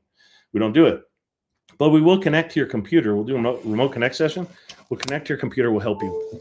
Okay, so now let's go back to the question that you had, Pam. Someone asked about, what was it? Something about Word. Oh, yeah. So I'm going to close these. So let's say that I've got, which one was the good one with all the chapters? The kid approved one of both. Oh, yeah, the kid approved one. I reorganized, I sorted them. So now, by the way, there's this collapse button. Do you see this collapse button here in this little navigation bar? Sometimes I'll click that, it collapses everything. Because otherwise it gets a little hard to navigate. Then I can start and I'll go boom. We have this smart folders feature, by the way. Shows recently viewed recipes, most viewed, highest rated recipes, and so forth. There's another one recently added. I haven't added any, so it doesn't show up yet. But anyway, so there's this. You can kid approved. The kid approved. Kid approved. Okay, so you can right click here, and you can say export, and you can say export to a cookbook file or a text file, or a PDF, or to Word. So yes, that's how you would do it. You would just click export to Word. It's going to say, what do you want to name this doc or this Word file? And then bada bing, you're all set. The other thing you can do is right click on here, by the way, and choose print. It says, do you want Cooking to print these recipes in a cookbook format? And what that means is Cooking will actually make a title page and a table of contents and an index and everything, just like with page numbers and everything, like a professionally bound cookbook. And so I said, and Dan, does it get its format from the theme that cookbook uses? It does, yeah. You can, those themes I showed you, you can assign one theme to every recipe in your cookbook. You could, a lot of times people will choose a chapter like desserts. They'll assign one theme to that chapter, and then they'll choose main dishes, and they'll choose a different theme, and they'll assign that theme to the main dishes chapter only. And so, yes, you can print your recipes themed. One thing I will mention is the HTML theme that you view. When you print, you can choose to print in that format.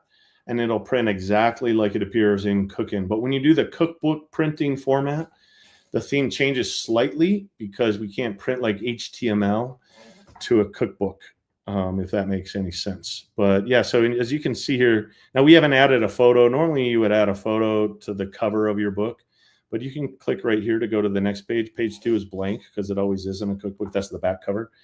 Then this is the table of contents right here.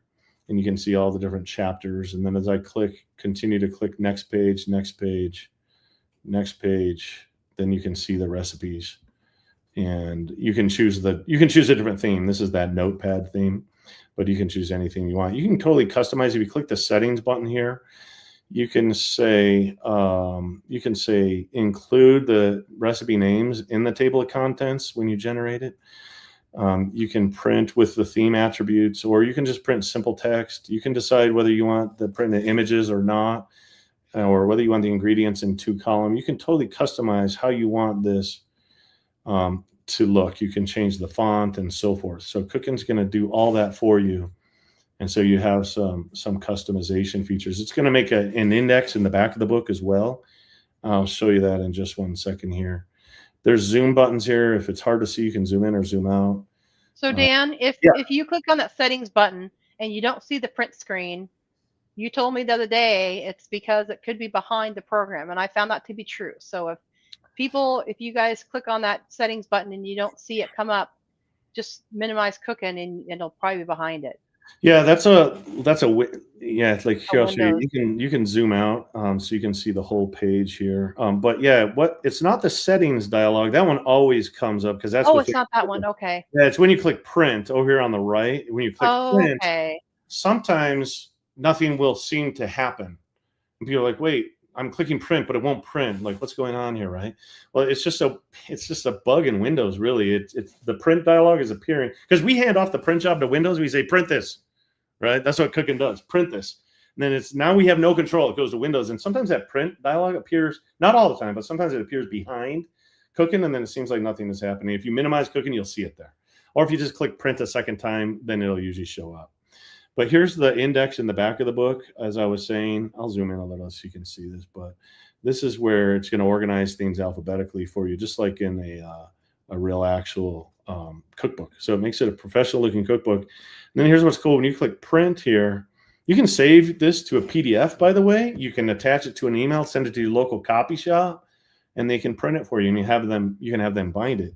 Or as Cookin says here, do you want to print your cookbook on your printer, or would you like us to print a professionally bound cookbook and ship it to you? And you can choose professionally bound. And then, it's saying, hey, you don't have a photo for the cover. Do you want to add that now? I'm going to say no, but you would normally say yes. And you can see that you can actually do this, and we will print the cookbook and we'll deliver it to your front door, professionally bound with a hard or a soft cover. They look gorgeous. They're amazing. They're so cool. Full color, really high quality paper stock. And Peggy here asked if we could create them for Amazon KDP publishing. That's publishing your cookbooks on Amazon, and I'm guessing selling them. Yeah, I mean, you can export to a PDF, and if you can do that, you can publish them on Amazon if you want to. Yeah, that file format is so good looking. It's so crisp. It's so nice for something like KDP, Kindle Direct Publish. It would be a phenomenal tool. It is amazing. A better one for recipes. And if Cookin doesn't customize it exactly the way you want to submit to Amazon, you could export to Word. And then from Word, you can customize it, any way you want. So definitely use Cookin for that. So Cookin, what it does is it prepares all your pages. It's prepare them all now for print. And so you can send them to your local printer. And so what you can do here is this dialog comes up to you. You can see how much it costs before you even before you put your credit card number in or anything. Because a lot of people are like, how much will it cost? And it's like, well, it depends on how many recipes are in your cookbook. It depends on how many pages you're going to print. It depends on if you choose a soft cover or a hard cover, right? So you can totally customize this, and your price will change. See, it went from $84 to $68 and so forth. And it depends on how many copies. So for one book, it's $68, right? But if I do two, not 20. If I do two, it's only $51. If I do three, this is a little wonky. If I do three, it's $45. So the more you do, the less expensive it is per book. So if you want to give the Christmas gift to family and friends that they're going to love, just go here, put 10 copies in. It's $37 per book. And for this is, I forget how many pages. Let's see if it shows. This is a 148-page cookbook for $37. You can't even take it to your local copy shop and print this for that price. So it's really an amazing price. So who's putting this together for you? The printed cookbook? Well, we have a Hudson Printing it's a local company, and we worked out an interface where the cookbook orders can be submitted to them, and they have an automated process to receive them and print them and ship them, and they're fantastic. They do such a good job. I've actually looked into printing a fair amount, like right on the side of this, and Hudson's got better rates in general for books than most publishers I've seen, and we've got even better rates with them.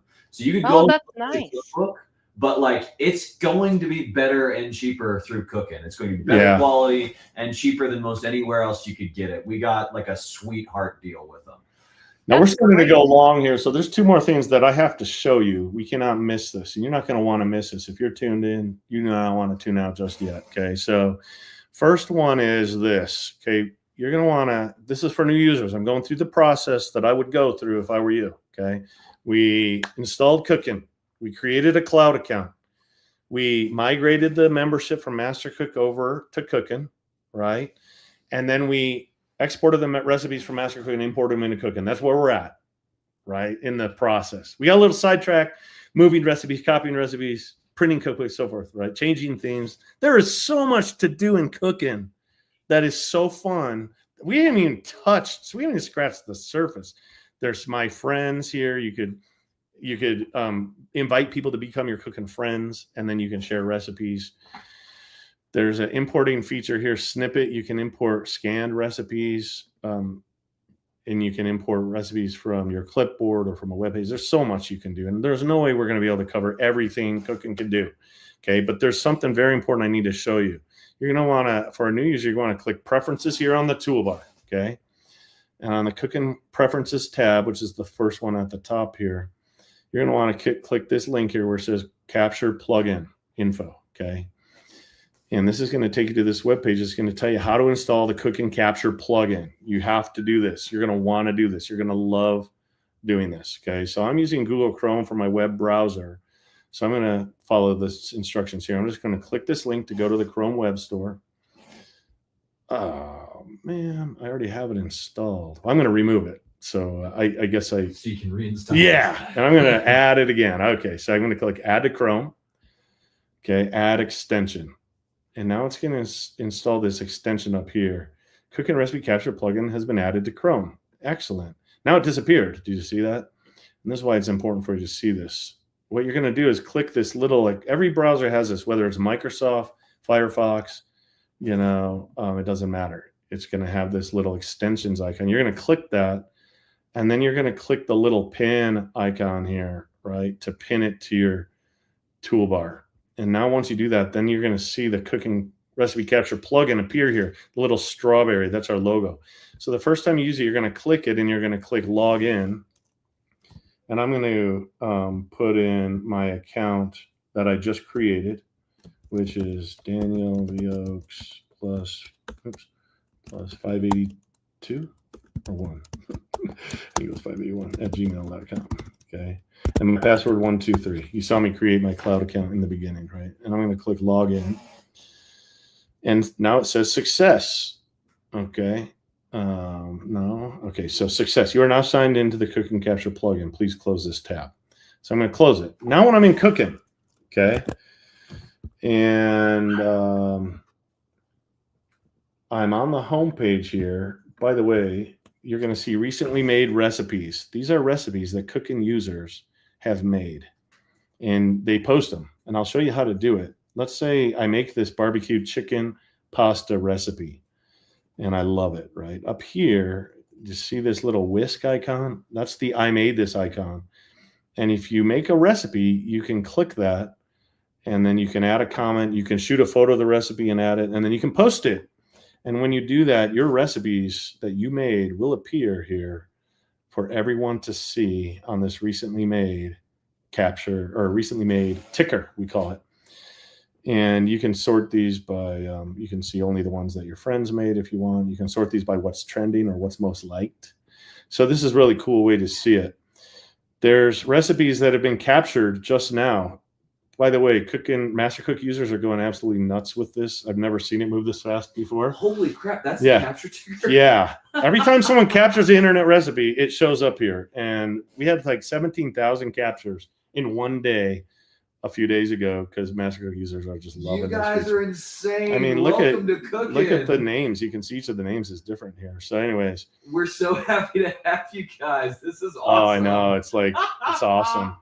The AI recommended recipes. So Cooking learns your taste preferences and then it'll recommend recipes that are uncannily perfect for you. And the way it learns your taste preferences is by the recipes you capture, which is what I'm trying to show you right now. So here is the live recipe feed. Also shows you the most captured recipe in the last 24 hours, the most captured recipe in the last 7 days, and so forth. So, and I'm going to just pick one here. I was going to choose this one, but I think I might vomit. Grandma's raspberry bars. I don't think so. We want something yummier than that if we're going to do a test here, right? Here's a good one. Thanksgiving isn't complete without pumpkin pie. Okay, so let's click on that one. Let's say this is a Betty Crocker recipe. You can see because there's a little logo in the top left corner. Okay, now this opens this recipe in my web browser. Okay, and sometimes when you open these, you got to scroll down like forever just to find the recipe. 8-page blog, right? Or there's all these pop-ups and things, right? But with Cooking, what you do is you go up here to your little Cooking capture recipe plugin, and you just click it, and then you say capture to desktop. Okay, and it says successfully captured to desktop. High class, nice. And then once you click that, you can go back to Cooking, and you'll see. Oh, in that case, that recipe wasn't formatted properly, of course. 99% of the recipes work, but this one wasn't. In this case, it opened up what we call the snippet tool, and you can actually import this recipe a little bit manually by selecting the name and clicking name. And you can see the name gets added here. And then you would select the ingredients, and you would click ingredients. And then you would click the directions, and you would select the directions and click directions. But in this case, I'm going to pick a different recipe. I didn't look carefully. Let's look at, is there a recipe? Sometimes Betty Crocker will say, here's some tips on making the recipe, but there's actually not even a recipe on this webpage. And that's in fact what happened here. That's why it didn't work. So if there's no recipe on the webpage, Cooking's not going to be able to capture it, right? And that's what happened in this case. I didn't look carefully because I couldn't see it with all the clutter on this page. Where is the recipe? Here's one though, pumpkin pie, well, gluten-free, no. Let's do this impossibly easy mini pumpkin pies. Yeah. Okay, now this webpage has a recipe on it. Okay, here it is. Oh yeah, there you go. Yeah, here we can see the ingredients, everything. Okay, now here comes the pop-ups and everything, right? So what you do is you click your Cooking Capture plugin, and you say Capture to Desktop. Successfully captured it. Bonzer. Nice. And so when you go back to Cooking, now it imported that recipe into Cooking automatically. There it is, bada bing. And it puts it into your own personal cookbook. Is that correct? Well, yeah, you can choose where you want it to save to. So you're going to, right here on the edit screen, you can choose which cookbook. And in this case, it's got Dan's recipes there. And it's saying which chapter. And I want it in breakfasts, right? This is a dessert. So I'm going to choose a dessert chapter. And now you can click the save button down at the bottom, and I'll save that recipe for you. Hey, do you want to can you change where it automatically puts a recipe that you've captured from the internet? Well, yeah, it'll memorize your last saved recipe. So the next time got it. Yeah. In fact, I'll show you right now. Let's do one more example. So let's just say I don't find the recipe in Cooking. Let's just say I happen to be browsing the web, or someone sent me a link in Gmail, right? Now I'm looking for a chicken, let's just say chicken pot pie recipe. And I find one. And I'm like, hey, this looks good. Let's find another one. Sally's double crust chicken pot pie. Hey, now we're talking. Catherine Fritz says, "MasterCook refugees rock" in all caps. Okay, so I'm like, where is the recipe here?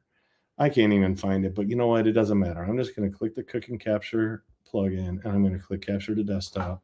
Successfully captured desktop, certified. Okay, now I'm going to go back to Cooking, and there it is. So you can browse recipes on the internet. And when you find one, you can, and this is what I was going to show you, Pam, to answer your question. So it's populated already with my cookbook, but it's using desserts because that's where it saved the last recipe too, right? But in this Okay, case, yes. I might say main dishes instead, right? And then I can save this recipe, and I can adjust the serving sizes. I can tweak the recipe to make it my own. All the things you can do once you get the recipe into your own personal cookbook and cooking. So there's so much you can do. So I wanted to show you that capture plugin. That's how that works. And you're going to definitely want to take that step. I kind of wish I had shown that early in the presentation in case people had to tune out. Hopefully people will go back and watch this and then they'll see that, because that's crucial. And you're going to want that capture plugin. That's a beautiful thing. Okay, now the last thing I'm going to show you, and then we'll go to some more questions if you have any, and then we'll wrap it up. There's so many things. Like I said, it's impossible for me to show you everything. But what you're also going to want to do, in addition to the capture plugin, is you're going to want to install Cooking on your mobile apps. Okay, so the sequence is install Cooking, create a Cooking Cloud account, migrate your membership over from MasterCook to Cooking, or sign up for a membership, and then export your recipes from MasterCook and import them into Cooking. Right. And then the next thing you want to do is install that capture plugin. And then the very next thing you're going to want to do is install the Cooking mobile apps on your phone, on your iPad. You can have, like, I've got Cooking on my laptop. I also have it on my desktop computer here. You can install it on your Alexa device. So there's all kinds of apps, and you're going to want all of them. Okay. And you're going to have access to all your recipes. You're in the grocery store shopping and you're like, oh, I wanted to make that, and I can't remember what's in it. You're going to be at Thanksgiving dinner, and so you can just look it up on your phone, right? You're going to be at Thanksgiving dinner, and someone's going to say to you, this is amazing. I want this recipe. You're going to be like, no problem, bada bing, bada boom. And you're going to just look it up on your phone, and you're going to text it to them. You can even put the phones together. I forget what they call that. And it'll actually, you can actually share recipes from one cooking app to the next. So what you're going to do, okay, to do this, and I don't have a way to do a really good screen share here, but you're going to go to the App Store icon, which is right here. Okay, you're going to go to the App Store on your phone, or the Play Store if you have an Android device. And at the very bottom, you're going to search for Cooking, COOKN. You don't even have to put in the apostrophe. Okay, and when it's going to have a paid ad at the top, but then you're going to see a window that looks like this. Whoopsie, sorry. And you're going to see this Cooking Strawberry logo, and you're going to see a button to let you download the app. So right now I tapped it, and as you can see here, Cooking is like downloading the app. Why don't you make me full screen for a minute, Danny?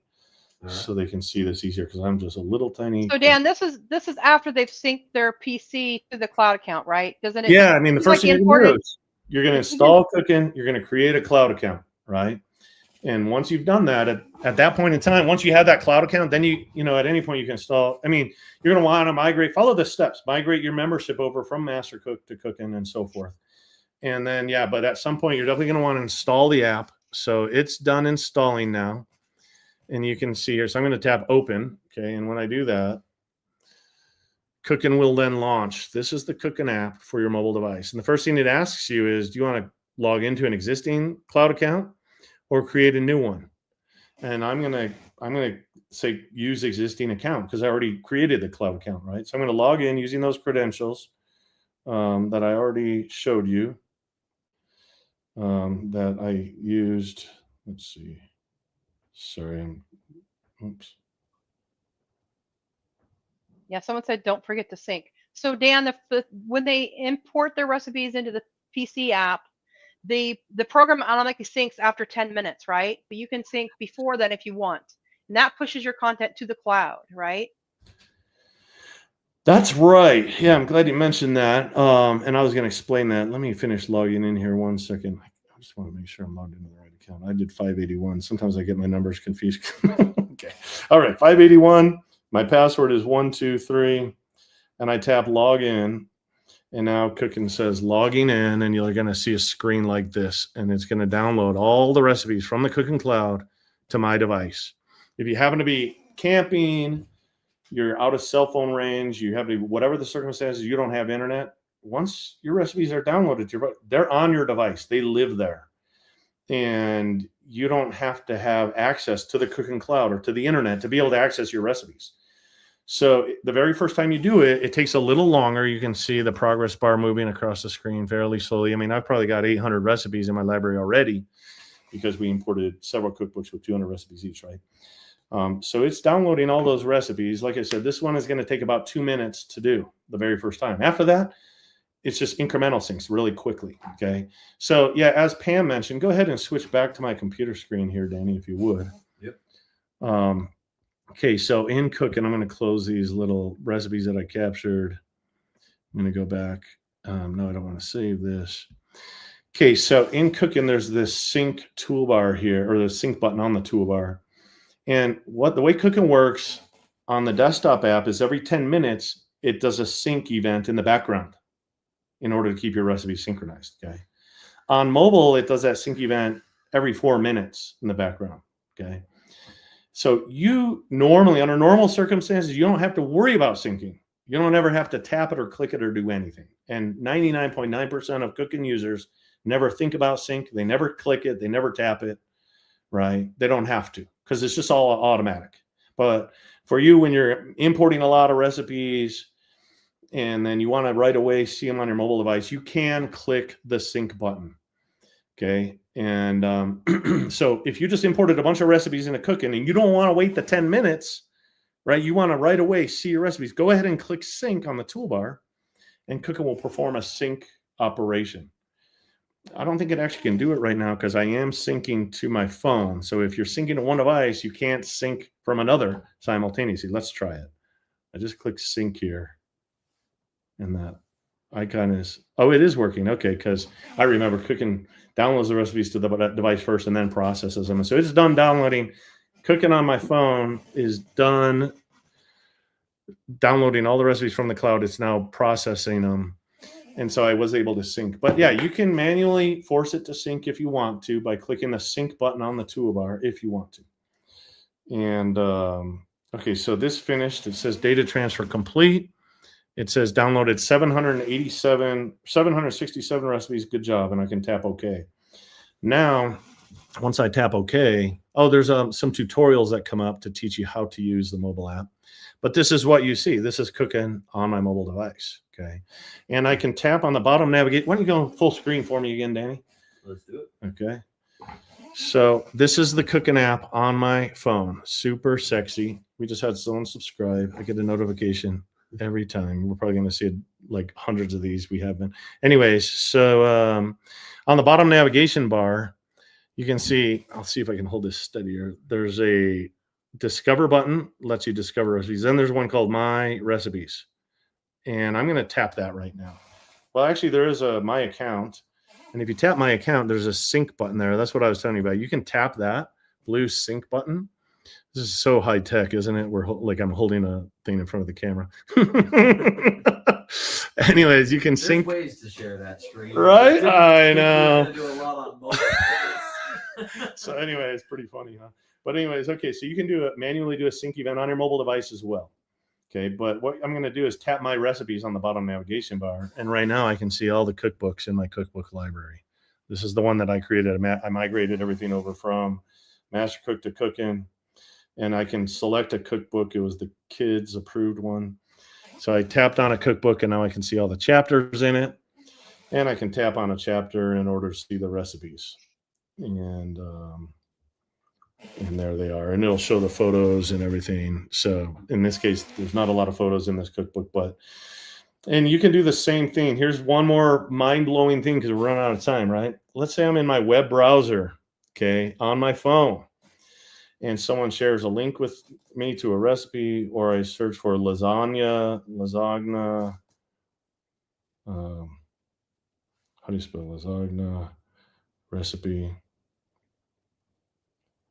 Let's say I happen to just be searching for a recipe on Google and I'm looking in my web browser and I find one that looks good. Easy lasagna recipe. I'm just going to tap the first one that appears there. Here's the recipe. And you're going to see pop-ups. You're going to see ads. You're going to see you're going to see a 10-page blog, right? Yada, yada, yada, right? What you do with Cookin is you tap the sharing icon. Every web browser has a sharing icon. You're going to tap that. And then you're going to choose, man, these pop-ups just keep coming up. Everybody's signing up. So you tap the sharing icon on the top of the screen, and then you can choose Cookin. So I'm going to tap the sharing icon, and I'm going to tap on the Cookin icon right here. And it says open web page in Cookin. And I'm going to say yes. Oh, oops, I tapped cancel. I'm like, okay, tap open. Okay, once you do that, then that recipe is loaded in Cookin. And then once it's in Cookin, all these help tutorials come up. But once you get the recipe in Cookin, this is what we call the Cookin view. There's a tab at the top. You can see the web page view. If I tap to the web page view, it shows me the actual web page. If I tap to the Cookin view, it shows me the recipe in Cookin. And now on the top right corner, there's this capture button. You see that? And if I tap that, the Cookinels get to work and do their magic, and you can actually save the recipe into your own personal library in Cookin. And again, you can choose which cookbook you want. You can choose which chapter you want for a lasagna recipe. I'm going to choose main dishes, and I'm going to tab next. And then I'm going to tap show me the recipe. And now Cookin shows me the recipe in my Cookin view. And so you can see the recipe here in Cookin. So now I'm going to show you something. So I'm going to tap, like I told you, my account on the bottom. I'm going to tap sync. And Cookin's going to sync these changes to the Cookin cloud. Go ahead and go full screen, Danny, for me. All right. And then I'm going to come to my Cookin desktop app. You don't have to do this, but for the sake of this demo, I'm going to do it. I'm going to click sync. And Cookin's going to go to the Cookin cloud and download any changes that have been made. And we did make one just now, right? I captured a recipe from the Cookin mobile app on my phone. Now I'm going to go click Dan's recipes on the left here. I'm going to go to the main dishes chapter, and there's that easy lasagna recipe right there that we literally just captured on the web on my phone. So syncing between mobile and desktop, between your tablet, your iPad, or your desktop or your laptop computer, and even your Alexa device, automatic, super simple, very cool, very fun. You're going to go nuts with this. I hope you love it. Those are the main key things I wanted to show you. Like I said, don't forget that video demonstration webpage that you can go to watch demo videos to learn more. And the last part of this presentation, I just want to answer any other questions. I know there's been a lot of them. Did I miss anything, Danny, that was crucial, or Pam? John Templin just mentioned, this is so cool. The sync to devices was one of the weakest features in MasterCook. And that is true. That's something MasterCook really struggled with, was getting syncing to work flawlessly. And it is so nice to see these features working so well in Cookin. It's just great that the customers are getting taken care of, and they've got these features and they work very well. Well, it took us years to do it, really, to tell you the truth. It was it's surprising because I'll sometimes meet people and they'll be like, so what do you do? And I'm like, well, I'm a CEO of a software company. And they'll be like, really? What software? And I'll say Cookin, it's a recipe organizer. And they'll be like, oh, a recipe app. Oh, so trivial, so simple, right? That's precious. That's precious that you're doing recipe software, But the truth is, it's very sophisticated and it's very complex, especially the cloud synchronization and keeping that all straight. And it took us years, and it's perfected now. Here's one thing I will say. Cookin was not designed to edit and modify recipes simultaneously on different devices. So if you open the lasagna recipe on your phone and on your desktop computer, and you're trying to make edits here, and then you sync, you could run into a collision. It wasn't designed for that. So that's what, if there is a collision, it won't erase anything. It'll just create a new entry, but you'll have this duplicate one thing, and you don't want that. So bottom line is that's the only limitation, and it's by design. We didn't design it to be where you could edit the same. It's not like a Google Doc or a Google Sheet where one person could be editing and the other person could see their edits simultaneously, live. It wasn't designed for that. So that's the only recipe collection. Yes, your recipe collection. So don't edit the same recipe on multiple devices simultaneously. That's really the only thing you need to know about sync. Otherwise, it all happens in the background automatically. Okay. So And it's- Dan, someone asked a good question. How can they Yeah. watch this demo again? Okay. We've gotten that question a lot of times. Really? It'll Yeah. just Yeah, be we on have. the YouTube channel, and all of the comments, you'll still be able to see them. Yeah. We've So responded to a lot, but not all. There's been a lot. yeah. of So this is comments. YouTube. So you could follow this cooking channel. This is the cooking channel. So you can click follow. You can come back anytime to this. We'll have links on the dvo.com website. We'll put a link to this video on the mastercook.com website. We will send an email blast out with a link to it also. We sent an email blast, several of them over the last few days. The link that was sent to you already, literally you can click that link to get to this video. Okay. In the past, what you saw was, well, yeah, you got the link. You have it already. It's in your inbox. So you got it. Great question. Are there any other questions? We've got one that's come up quite a few times, and they're asking about. Make me full screen so they can Oh, yeah, see me let's full do screen, that. Danny.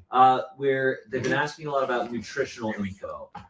Okay. From the MasterCook. That's come up a lot. We should talk about that one. Okay, that's a good question. If you don't mind, hopefully you don't mind, we'll go a little bit longer. I mean, here's the beautiful thing.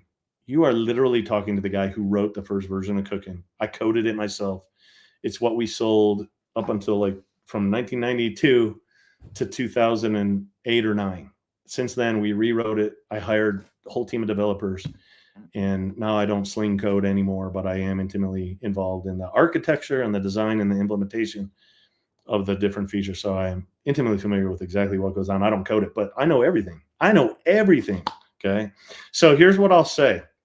We actually partnered one time with the American Diabetes Association, and we computerized 7 of their cookbooks. And we put together Cooking for Diabetes or Cooking with Diabetics. We have multiple different cookbooks. By the way, if you go to dvo.com, switch back to show me the, yeah. Check this out. So let's see here. Oh, shoot. I had an appointment. I didn't think this would go that long. I missed it. Yeah. So if you go to dvo.com, okay, you're on our homepage. There's this tab at the top that says cookbooks.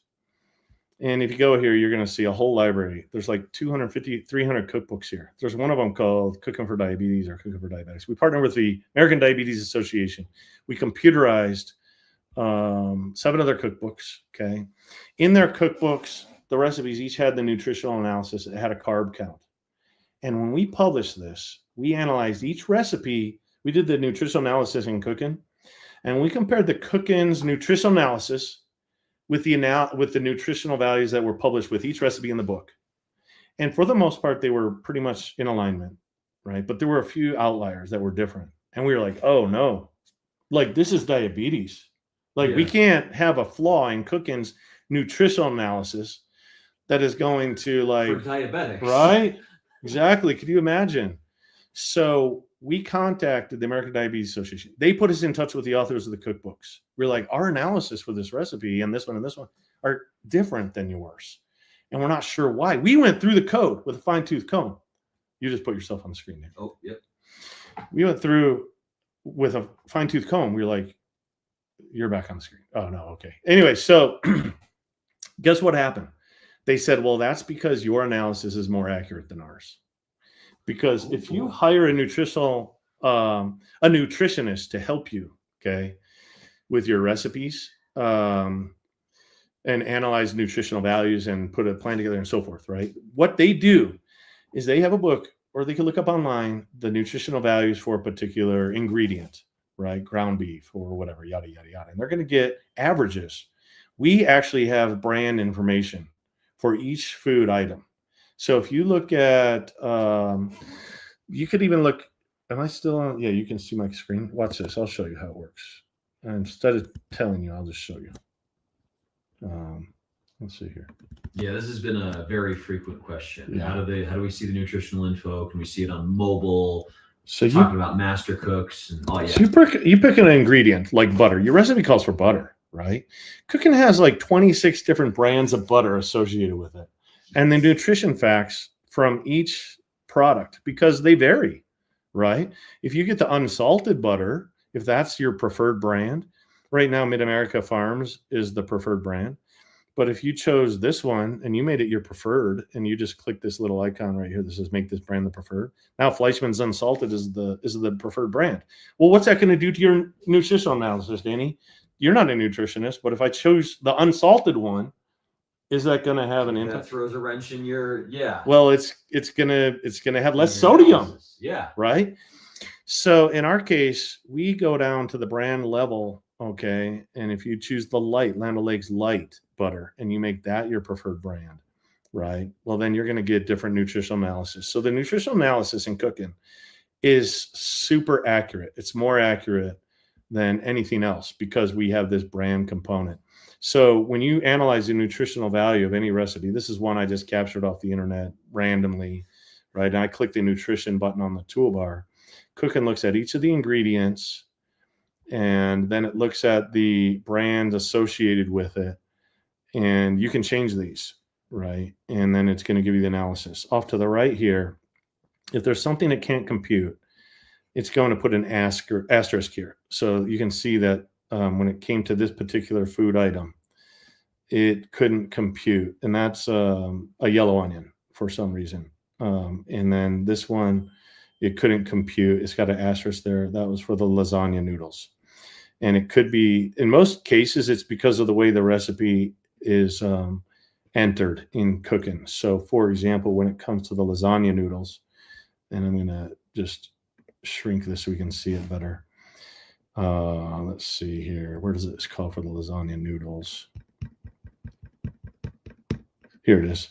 It just says 12 lasagna noodles, but it doesn't say like what size or what, it doesn't say how many ounces or like a 112, one package of lasagna noodles. So in this case, cooking wasn't sure. Like, it's like, I don't know how many calories are in one lasagna noodle or 12, right? And you can finagle that. You can do that at the brand level. So if you go view, or actually you could do it from this screen. It's the easiest. You're on the nutrition one, and it's like, and it's using Nally lasagna beef noodles. It's not sure, how to do one. It knows 1 cup has this many calories in it. This is how many calories are in 1 cup, 230, right? So, but anyway, so the point is, you can finagle it, and you might need to a little bit to get it to work perfectly for you. But a lot of times it just comes down to the way the recipe is entered into cooking. And you can say one of something, like 1 apple has this many calories in it. And then if your recipe calls for 12 apples, like in that case, it's just called for 12 lasagna noodles, cooking will then be able to calculate the nutritional values, right? And so that's kind of how the cooking nutritional analysis works. In your recipe, when you're entering it, you can specify. If you're like, I don't want to change the global preferred brand for tomato paste, but for this particular recipe, I do want to use Hunt's, right? It makes a difference.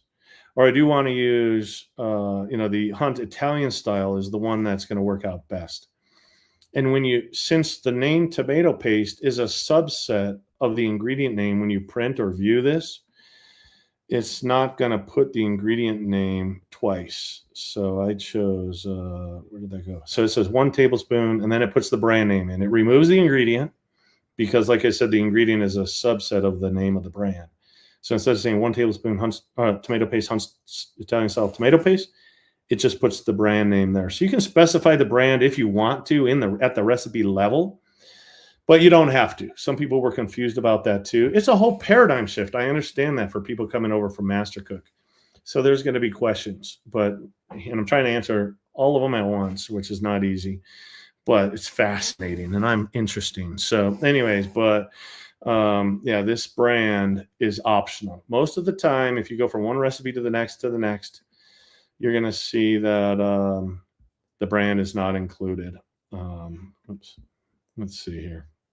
So you see the brand value is empty here as I go from one recipe to the next.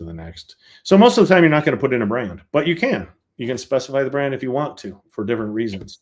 Can you add your own ingredients to the ingredient? Yeah, you can for sure. Okay. So there's a couple ways to do it. That's been asked quite a bit too.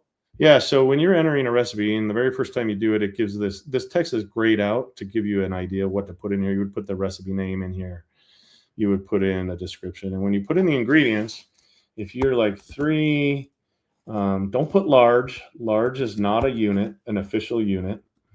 You would put 3 tablespoons of whatchamacallit.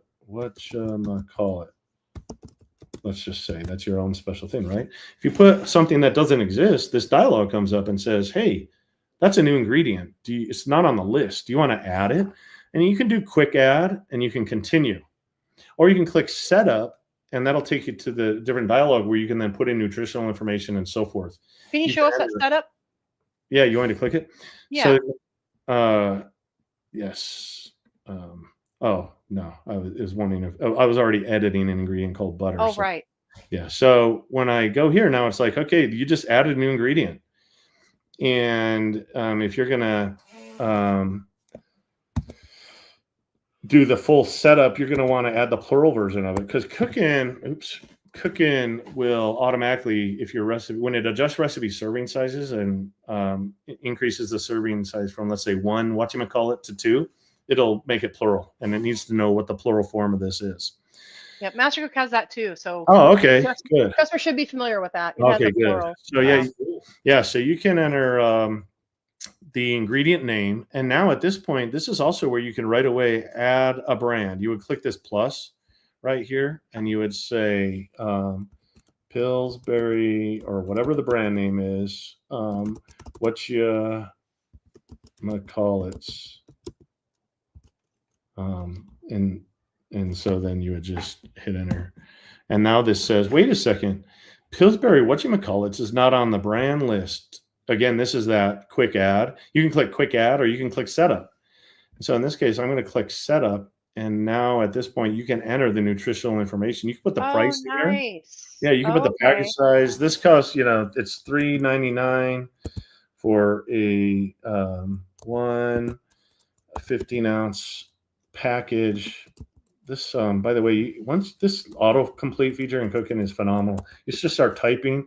Once you're to the 15s, you don't have to keep typing hyphen ounce, blah, blah, blah. You can just hit, once you see there, you have the 15, hit the space bar and start typing the next word package. And there it is. And then you just hit enter. So anyways, that's how that works. And then off the label. This is very helpful because customers have been asking me in support, how do I add my own ingredients? Yeah.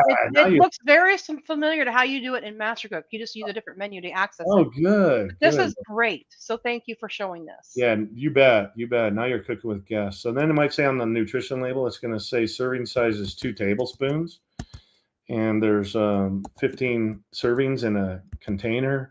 Divide packages, because if you go to the store and you don't want it to say buy 1/8 of a can of tomato paste, right? Because you can't buy it that way. And so when Cookin makes a shopping list, and it even used to calculate prices too. I won't go into that, but you can choose right now whether this package is dividable. So if it's apples, for example, you might say they're $3.99 a pound or whatever, right? But you can divide the package. You can buy a half a pound of apples, right? Or any fresh produce. So some items you can divide the package, some you can't. In this case, we're going to say no. The whatchamacallits, everybody knows that whatchamacallits. And by the way, I didn't choose a food group. You could say this comes in canned goods, right? And then so put it in the canned goods section of the shopping list. And so you're going to put in, everyone knows whatchamacallits. You have to buy it by the can. It can't be divided. And then you can put in the nutrition facts from the label if you want, or you can get them from online on the internet or whatever. You put them in. You can even put equivalents here. You can say 1 none, meaning 1 whatchamacallit is equal to a half a pound, right? And that's how you do that. So then that way, if your recipe calls for 1 of this, even though it knows, Cookin knows right now the serving size is 2 tablespoons, and it knows there's 15 in a container, and it knows there's 240 calories per serving. But if your recipe calls for 1 whatchamacallit, then you might need this equivalent here, which says 1 none is a half a pound. And with that information, Cookin can calculate nutrition till the cows come home. So I'm going to click save here. And I'm going to close this brand screen. And now I'm going to click here. We added this brand. I'm going to make it the preferred. So whatchamacallit ingredient now has a brand associated with it. I'm going to click save. And I'm going to close this here too. So now I've got 3 tablespoons of whatchamacallit. how do I spell that? What you call it? Yeah, there we go. All right, and I'm going to save, and I'm going to say, wait a second. Oh, I need to name this recipe. This is what you would call it. Stew. Okay, and so now if I want, I can analyze the nutritional value of this recipe. And there it is. And this recipe is going to call for 360 calories because it's currently for a 15-ounce package. Anyway, so 1.5 ounces. So there you go. In that example, I just added a new ingredient and I added a new brand to go with it, with all the with one nutritional value, which was calories only. Obviously, you could fill it out and do all of them if you want, but that's how you do it. Does that make sense? It does. And then I have one more question. With MasterCook, that feature is only available in the Windows app. People have been asking, is that available in the Cookin mobile apps?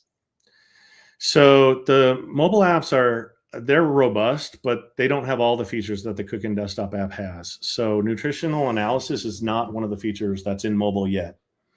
So if you're going to want to analyze your nutritional value of a recipe, you're going to want to do that from the Cookin desktop app. Definitely. That's how it's been in MasterCook as well. So, okay. Yeah, great question. Great. So many good questions, so much good comments, such good feedback. Are there any other questions, Danny or Pam? Did you see any others that you want to that we need to address? I will say one thing, which is if we had this, someone was like, "I don't have a computer," and we were like, "Well." They're like, I only have an iPad, we're like, well, you have to have a computer to migrate your recipes over. You have to export them from MasterCook #1, and you have to import them into Cookin #2, right? And Cookin mobile apps do not have an import feature. So you have to import and export your recipes from a computer. If you don't have access to a desktop computer, you can find somebody, a friend or someone who can do it. You just borrow their computer or whatever. And you just libraries. Yeah, go to library. You only need to do it one time. Once you've migrated your recipes over, you can just literally, there are people who get Cookin and just only use the mobile apps ever. But to migrate your recipes over, you have to do a desktop computer. If you don't have a lot of cookbooks, we can do that for you. We can log into your cloud account, import your cookbooks, and then sync your recipes to your account. And then you can go from that point on, you can go mobile exclusively. But anyways, that's the whole idea there. And I'm willing to do that too. Dan showed me how to do that for customers, and I'm willing to do that as well. If you only use iPad or an iPhone and you need to get your recipes imported into your account. Yeah, Pam offered to do that very kindly. So thank you, Pam. That's nice of you. Hopefully we won't have too many of those, but it's nice if you can do it yourself. But if you're really in a pinch, we can give you a hand. So like I said, Cookin version 16 is coming out in about 1 month, December 16th. And it's got some amazing new features, including some amazing new AI features. It's got a new feature that will increase the font size for you if you have trouble seeing the screen. It's got a new notes feature. I think we pulled that from MasterCook. Nice. Excellent. Yeah. I love that. People wanted to know if there would be a notes data field. Yeah, people are like, when I share my recipe or when I print it or print a family cookbook, like, I don't want to print the notes, right? Those are just for me. Our notes are for like, when next time you make this, remember, don't burn it. Or I don't want Aunt Karen to read my "don't burn this" again. Yeah, exactly. Right. Yeah. Exactly. So in version 16, we are adding a notes feature. We liked that idea from MasterCook. So, and there's a number of others, but some of the AI ones are mind blowing. It's still just kind of even blowing my mind. You're going to love it. Unfortunately, we're long right now, so I won't show you those. We'll do more videos like this when we announce and release Cookin version 16. We'll do a demo. Anyways, but this is kind of Cookin in a nutshell. I hope this was helpful to those who tuned in. And if we didn't get to your question, I'm sorry about that. It was, we did our best.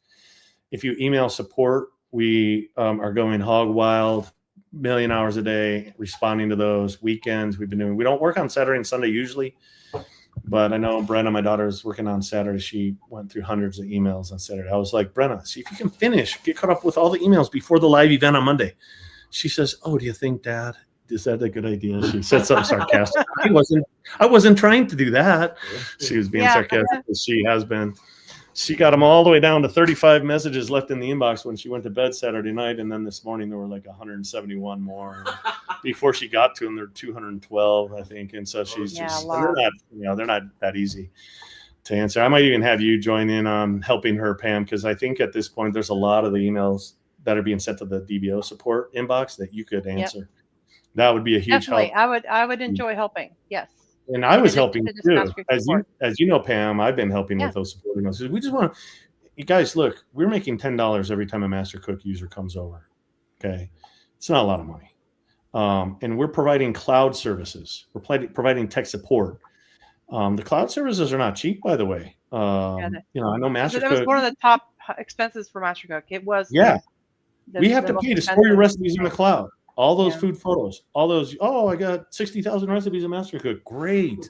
Now we're paying to, every month we pay to store those, right? When your membership comes up for renewal in 2027, hopefully we will, you know, your account will auto renew, we'll make some money then. But for the next 2 years, we're going to be paying fees. We're going to be supporting the product. We're going to be adding new features. The software developers, Pam can tell you, for 2 or 3 weeks now, they've been focused on one thing right now, which is helping the MasterCook users migrate over, creating that coupon code for you and enabling that in the shopping cart, making it so you can migrate your membership over. All these things, all cost money. We're expending a lot of money, a lot of resources. We're committed and dedicated to helping MasterCook. We appreciate you migrating over. We appreciate your patience as we try to respond to your emails and help you. Please understand, though, that, and by the way, a lot of you sign up for a standard membership. If you upgrade from standard to premium, that will help us. That will help fund. And guess what? You're going to get a free cookbook download of your choice every single month. You're going to get access to the Cooking Forum. You're going to get access to the AI features and so forth. There's going to be no ads in Cooking. By the way, Cooking does have ads. If you try to use a feature that's available to premium members only, then you're not, it used to be that you would be blocked from that, but not anymore. Now you're going to be able to access that feature, but you have to watch that brief ad, like a 30-second ad beforehand, something like that. With Cooking Premium, there's no ads. So anyways, think about upgrading to premium. And we hope you love it. We're so happy to have, why don't you go full screen on me, Danny? So since I'm talking here. Yeah. So we hope you love cooking. Hopefully you can sense the passion that we have for it. We're not a big corporation. We're just normal people who love what we do. We have a super amazing team who's committed and dedicated to doing all we can to make you happy and make you satisfied, to make mealtime memorable, to simplify meal preparation, and to save you time and money at the grocery store. So hope you appreciate it. Hope you love it. We hope to hear from you. I interact in the forum with the Cooking members. So if you upgrade to premium, you'll be able to access the Cooking forum and you'll be able to message me and interact with me. We have a we have a Pam Erickson of our own named Linda DeHaven. She moderates the forum. She's not an employee. She does it on her own and she's totally committed. Sometimes she will text me. Literally, this is a serious truth. She texted me on Christmas morning one time and she said, "We got a forum 911. I'm like, she is the best employee DBO Enterprises has never had. I'm like, seriously? It's Christmas morning. We're opening gifts. She's like, they've got family coming over for dinner and she can't get to her recipes. You got to get on and help her. You know, That's I'm me. like, oh my goodness. So we have a Pam Erickson of our own, which is amazing, by the way, that it just worked out that way, named Linda DeHaven, and she kind of moderates the forum. And she'll notify me. Sometimes I can't monitor it all the time, but she does. And she'll notify me. She'll text me. She'll email me and text me. I just sent you an email. I'm like, okay, email me or text me, but we don't have to do both, you know? Anyway, she's hilarious. She loves it. She was a nurse. She retired, but you can tell she loves people and she loves helping people. And so anyways, we'd love to have you in the forum. Honestly, when I heard we had Pam coming over here, like, that was one of the most exciting things. I was just like, oh, no way, she's coming in too. Pam is amazing too. Well, thank you guys. It's been fun. I'm pretty excited about where things are going, and I'm happy that you guys brought me along and are having me as part of the team. I have been enjoying it. It's what's most exciting for me is you guys are so receptive, and I've had to help these poor customers with these issues at MasterCook.com, and suddenly those issues are just fixed and they work. And so I'm so excited about that. It's nice. We have great developers and we made it our highest priority. So when we make a change, when Pam requests it, I assign a programmer to work on it, one of the cooking elves. And then when they're done, nice. we post the update, and it goes live, and then users can download it. We got a nice foolproof system now. It took us years to get to this point, a lot of investment. Ed can tell you how much it costs. Pam, how much did it cost when MasterCook created the version of the software that they're using back in 1999? Do you remember? Or at least what was the... In 1999, I know that they rebuilt it from scratch. I know it took Sierra 2 years to do it with a team of at least a dozen software developers plus others. They hired a dietitian that did nothing but what you talked about, where they went in and if there was an ingredient in the database, they would add it, and they'd make sure that the recipes were given. The recipes that came with MasterCook, that dietitian made sure that those recipes gave an accurate nutritional analysis. And so it was a huge team that did it back in 1999. And it's a lot of work. Imagine employing 12 software engineers plus, right? I heard it might have been up to 20 people they employed make that transition for 2 years. You add that up, that is a lot of money, millions of dollars. Well, if you were to install version 15 and look at the about screen, they mentioned everybody who worked on it, and there's about 20 people. So you're right. That's where that number probably came from. There were about 20 people. It's costly. Ed can tell you it is. And in our case, I'll tell you this right now, much to my wife's dismay, all the money we take that we make from cooking, I pour right back into the company. And she's like, really, at some point we need to harvest. We need to, and I'm like, no, once we do this, it's going to be the bomb, Just one more feature. She's like, how many times have you said that for how many years, Anyways. And so, it's a passion of mine. It's like almost like a hobby that I love. And, I kind of carried over to my kids. My son, Danny, is a software engineer. He works for us. My son, Jackson, is a software engineer. My daughter, Brenna, is. And Brenna, like I said, is a professional chef, actually. So it's kind of a family thing, and we love it. And we're glad that you joined. We literally call the people who use Cooking and who subscribe part of the Cooking family. And we love that the MasterCook users are coming over and joining the family. I sent a message to everyone who uses Cooking, and I let them know we're going to have a bunch of new people coming over from MasterCook. So just know that there's a lot of newbies. They might have a lot of questions. Be nice, be responsive, welcome them with open arms. And I know that in the forum, from what I've seen, there's a thread or two designed and designated just specifically for MasterCook users, and everyone's been super kind and helpful. I even know that a Cooking member, Bruce, who went over and joined like that MasterCook Yahoo users group and was asking questions there. So we're getting some cross-pollination. Some of the MasterCook users have been super helpful to him. He's been trying to migrate some micro kitchen companion recipes over from, it's another 90s product that they went out of business in the 90s, and he's got a bunch of recipes in there. So anyways, the MasterCook people have been helping him and others. And so it's been a real synergistic kind of relationship, and we're glad to have everybody over. And we're glad to have Pam on board, and we're grateful for Ed for helping us to make the transition so smoothly. So anyways, I've rambled on long enough, but thank you for joining.